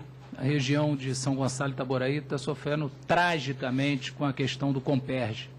E apesar de ser momentos diferentes, projetos diferentes, eu entendo que os 2 projetos que eu vou citar aqui são de extrema importância para o Brasil, só para uma questão de conhecimento, que a gente possa ter essa informação, o custo do metro cúbico do gás que o Brasil traz da Bolívia, que sem sombra de dúvida é super importante para o país, eu gostaria de saber qual é esse custo e gostaria de saber qual será o custo do gás que vai ser processado em Itaboraí para a Petrobras. Quanto custa para a Petrobras? apesar de, independente do número, que eu tenho certeza que ambos os projetos se somam à importância para o Brasil. Não é nem um seja menor ou outro seja maior, só por uma questão de saber a importância do Comperj, né? Já que essa situação ali está trágica. Quanto vai custar o gás processado ali e quanto custa na Bolívia? Bom, tá ligado? Considerar o esforço que a Petrobras faz para explorar, produzir, desenvolver as reservas na Bolívia e também desenvolver as reservas aqui no pré-sal, processar esse gás na Bolívia, processar esse gás em Itaboraí, na unidade de tratamento do Comperj, são relações difíceis de fazer porque estão sob contratos diferentes, sob legislações diferentes, sob condições comerciais diferentes. O que é um fator muito relevante e muito importante nas nossas análises é sempre buscar, para esse próximo projeto, para esse próximo uso do gás, qual é o custo dessa molécula, que eu vou chamar assim, essa molécula adicional de gás que será incorporada ao mercado nacional.